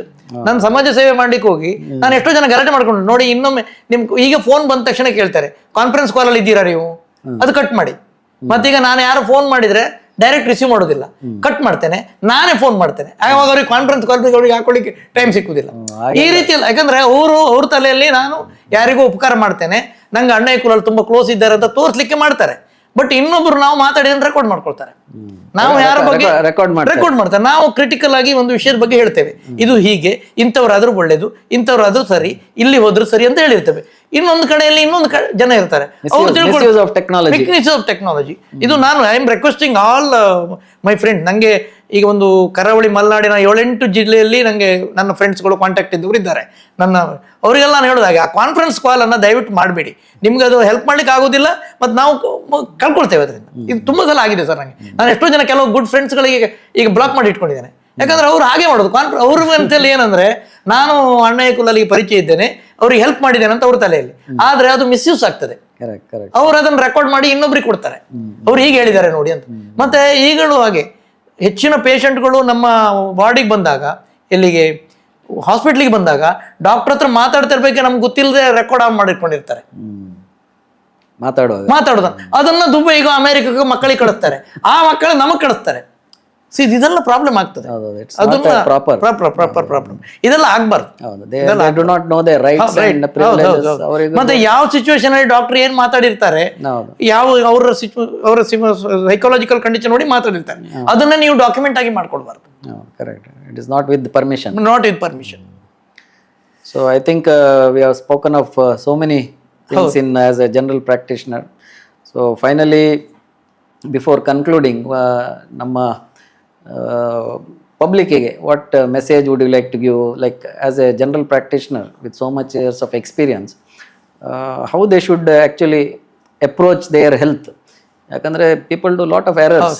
Errors are highly, ಅಂದ್ರೆ it's can't tell how much is happening in the medical field. It's a huge loss to the health of society, because errors are very dangerous. So these errors happen because of lack of going through proper system and channel. So ನಮ್ಗೆ ತಿಳಿದಿದೆ ಅಂತೇಳಿ ಅವರು ಬೇಕಂತ ಮಾಡೋದಲ್ಲ, but they are doing huge mistakes by doing wrong things. So what would you like to tell to the public? ಸಮಾಜಕ್ಕೆ ಒಂದು ಸಂದೇಶ ಅಂತ ಹೇಳ್ಬೋದು, ಇಂಥ ತಪ್ಪುಗಳನ್ನು ಮಾಡದೆ ನಮ್ಮ ಹೆಲ್ತನ್ನು ನಾವು ಕಾಪಾಡ್ಕೊಳ್ಬೇಕಾದ್ರೆ ಏನೆಲ್ಲ ಮಾಡ್ಬೇಕಂತ. ನಾನು ಹೇಳುದು, ಉಗುರಿನಿಂದ ತೆಗಿಲಿಕ್ಕಾಗುವುದನ್ನು ಕೊಡಲಿಂದ ತೆಗಿಲಿಕ್ಕೆ ಹೋಗ್ಬಾರ್ದು. ಯಾವುದಕ್ಕೆ ಕನ್ಸಲ್ಟೆಂಟ್ ಹತ್ರ ಹೋಗ್ಬೇಕು, ಯಾವತ್ತರ ಸೂಪರ್ ಸ್ಪೆಷಲಿಸ್ಟ್ಗಳು ಹೋಗ್ಬೇಕು, ಅದನ್ನು ಅವರ ಕುಟುಂಬ ವೈದ್ಯರ ಮೂಲಕ ಹೋಗ್ಬೇಕು. ಕುಟುಂಬ ವೈದ್ಯರನ್ನ ಒಂದು ಫ್ಯಾಮಿಲಿ ಫ್ರೆಂಡ್ ಆಗಿ, ಒಂದು ಮನೆಯ ಸದಸ್ಯನಾಗಿ ಇಟ್ಕೊಂಡ್ರೆ, ಕುಟುಂಬ ವೈದ್ಯರ ಮೂಲಕ ಹೋದರೆ ನಿಮಗೆ, ಅವರಿಗೆ ನಿಮ್ಮ ಸಿಚುವೇಶನ್ ಎಲ್ಲ ಗೊತ್ತಿದೆ, ನಿಮ್ಮ ಎಕನಾಮಿಕ್ ಪರಿಸ್ಥಿತಿ ಗೊತ್ತಿದೆ, ನೀವು ಎಷ್ಟು ದುಡ್ಡು ಖರ್ಚು ಮಾಡ್ಬೋದು ಅಂತ ಗೊತ್ತಿದೆ, ನಿಮ್ಮ ಸಿಚುವೇಶನ್ ಗೊತ್ತಿದೆ. ಹಾಗಾಗಿ ನಾವು ಸಣ್ಣ ಸಣ್ಣ ವಿಚಾರಗಳಿಗೆಲ್ಲ ಕನ್ಸಲ್ಟೆಂಟ್ ಹತ್ರ ಹೋದರೆ, ಕನ್ಸಲ್ಟೆಂಟ್ ಏನು ತಿಳ್ಕೊಂಡಿರ್ತಾರೆ, ಇವರು ಎಲ್ಲ ಕಡೆ ಟ್ರೈ ಮಾಡಿ ಸೋತ್ ಇಲ್ಲಿ ಬಂದಿದ್ದಾರೆ, ನಾನು ಸರಿಯಾಗಿ ಅದು ಮಾಡಬೇಕು ಇದು ಮಾಡಬೇಕಂತ ಬ್ಯಾಡ್ದಿದ್ದು ಇನ್ವೆಸ್ಟಿಗೇಷನ್ ಅವ್ರು ಮಾಡಲೇಬೇಕಾಗ್ತದೆ, ಇಲ್ದಿರೋರು ಅಪಾದನೆ ಬರ್ತಾರೆ ಅಂತ ಹೆದರಿಕೆ ಆಗುತ್ತೆ. ಹಾಗಾಗಿ I request the public, better have their own confidential family physician. ಅವರ ಕುಟುಂಬದ, ನಮ್ಮ ಕುಟುಂಬಕ್ಕೊಂದು ಗುರು, ಒಂದು ದೈವರು, ಒಂದು ದೇವಸ್ಥಾನ, ಒಂದು ನಾಗಮೂಲ, ಒಂದು ಭೂತ ಇದ್ದ ಹಾಗೆ ಬೆಟರ್ ಹ್ಯಾವ್ ದೇರ್ ಓನ್ ಒಂದು family confidence. It may be MBBS doctor or MD doctor. ಕೆಲವು ಈಗ MD ಡಾಕ್ಟರು ಈಗ ಫ್ಯಾಮಿಲಿ ಫಿಸಿಷಿಯನ್ ಜನರಲ್ ಪ್ರಾಕ್ಟೀಸ್ ಮಾಡ್ತಾರೆ. ಯಾರನ್ನೇ ಇರ್ಬೋದು, ಅವರನ್ನ ಇಟ್ಕೊಳ್ಳಿ, ಅವರ ಸಜೆಷನ್ನ ಮೂಲಕವೇ ನೀವು ಆರೋಗ್ಯದ ಬಗ್ಗೆ ನೋಡ್ಕೊಳ್ಳಿ. ಆದಷ್ಟು ಈಗ ಕಾಯಿಲೆ ಬಂದ ಮೇಲೆ ಓಡೋದಕ್ಕಿಂತ, ಕಾಯಿಲೆ ಬರೆದಿದ್ದಾಗೆ ಒಂದು 30-40 ವರ್ಷ ಆಗುವಾಗ ನಮ್ಮ ಲೈಫ್ ಸ್ಟೈಲ್ ಮಾಡಿಫಿಕೇಶನು, ನಮ್ಮ ಊರಿನ ಸ್ವದೇಶಿ ಸಂಸ್ಕೃತಿಯನ್ನು ಬಿಟ್ಟು ಬರ್ಗರ್ ಪಿಜ್ಜಾ ಅದ್ರ ಹಿಂದೆ ಹೋಗುದು, ಈಗಿನ ಲಕ್ಸುರಿಯಸ್ ಫುಡ್ ಸಿಸ್ಟಮ್ ಬಗ್ಗೆ ಹೋಗುದು, ಇದ್ರ ಬಗ್ಗೆ ಆದಷ್ಟು ಅವಾಯ್ಡ್ ಮಾಡಬೇಕು. ಮತ್ತು ಆದಷ್ಟು ಈಗ ಮೆಡಿಟೇಷನ್ ಮತ್ತು ಮ್ಯೂಸಿಕ್, ನಾವು ಸಹ ಇದರಲ್ಲಿ ಪ್ಯಾಲಿಯೇಟಿವ್ ಮೆಡಿಸಿನಲ್ಲಿ we introduce music therapy. Music, ಹಳೆಯ ಹಾಡುಗಳನ್ನು ಈಗೆಲ್ಲ ಕಾನ್ಫರೆನ್ಸ್ ಮಾಡುವಾಗ, ಪ್ರೋಗ್ರಾಮ್ ಮಾಡುವಾಗೆಲ್ಲ ಒಂದು ಸ್ಪೀಚಿನದ್ದೇ ಒಂದು ಹಳೆಯ ಹಾಡು ಹಾಕಿ ನೋಡಿ ನೀವು. ನಾವು ವಿ ಸ್ಟಾರ್ಟೆಡ್ ಇನ್ ಮೆಲ್ಲಕ್ಕೂ ನಾವು ಅದು ಮಾಡ್ತಾ ಇದ್ವಿ, ಕರ್ನಾಟಕದಲ್ಲಿ ನಾವು ಮಾಡ್ತಾ ಇದ್ವಿ. ಬಿಟ್ವೀನ್ ಈಚ್ ಈವೆಂಟ್ ಪುಟ್ ಎನ್ ಓಲ್ಡ್ ಸಾಂಗ್, ಹಳೆಯ ಹಾಡುಗಳನ್ನ, ಇಟ್ ರಿಕ್ರಿಯೇಟ್ಸ್ ಪೀಪಲ್. ಸೊ ಮ್ಯೂಸಿಕ್ ಅನ್ನ ಮತ್ತೆ ಪ್ರಕೃತಿ ಮಧ್ಯೆ ಕಳೆಯುವುದನ್ನ ನಾವು ಕಲ್ತ್ಕೊಳ್ಬೇಕು. ಯಾಕಂದ್ರೆ ಕೋವಿಡ್ ಬಂದಾಗ ನಮ್ಗೆ ಗೊತ್ತಾಗಿದೆ, ಎಲ್ಲ ಮಸೀದಿ, ಚರ್ಚು, ದೇವಸ್ಥಾನ ಎಲ್ಲ ಮುಚ್ಚಿದ್ವಿ, ಪ್ರಕೃತಿ ಮಾತ್ರ ಮುಚ್ಚಲಿಲ್ಲ. ಪ್ರಕೃತಿ ಮಾತ್ರ ಕಾನ್ಸ್ಟೆಂಟ್ ಆಗಿ ಆಕ್ಷನ್ ಕೊಡ್ತಿದ್ದೆ. ದೇವರು ಇದ್ದದ್ದೇ ಪ್ರಕೃತಿಯಲ್ಲಿ, ಇಡೀ ಜಗತ್ತು ದೇವರನ್ನು ನೋಡಿದ್ದನ್ನೇ ಪ್ರಕೃತಿಯಲ್ಲಿ. ಹಾಗೆ ಪ್ರಕೃತಿ ಇದ್ದ the senior superior most god. ಅಲ್ಲೂ ನಾವು ಪ್ರಕೃತಿಯನ್ನು ಹಾಳು ಮಾಡ್ಲಿಕ್ಕೆ ನೋಡಬಾರ್ದು, ಪ್ರಕೃತಿ ಜೊತೆಗೆ ಬೆಳೆಲಿಕ್ಕೆ ಕಲಿಬೇಕು. ಅದು ಇದ್ದಿದ್ರಿಂದ ನಮ್ಗೆ ಬದುಕಿದೆ.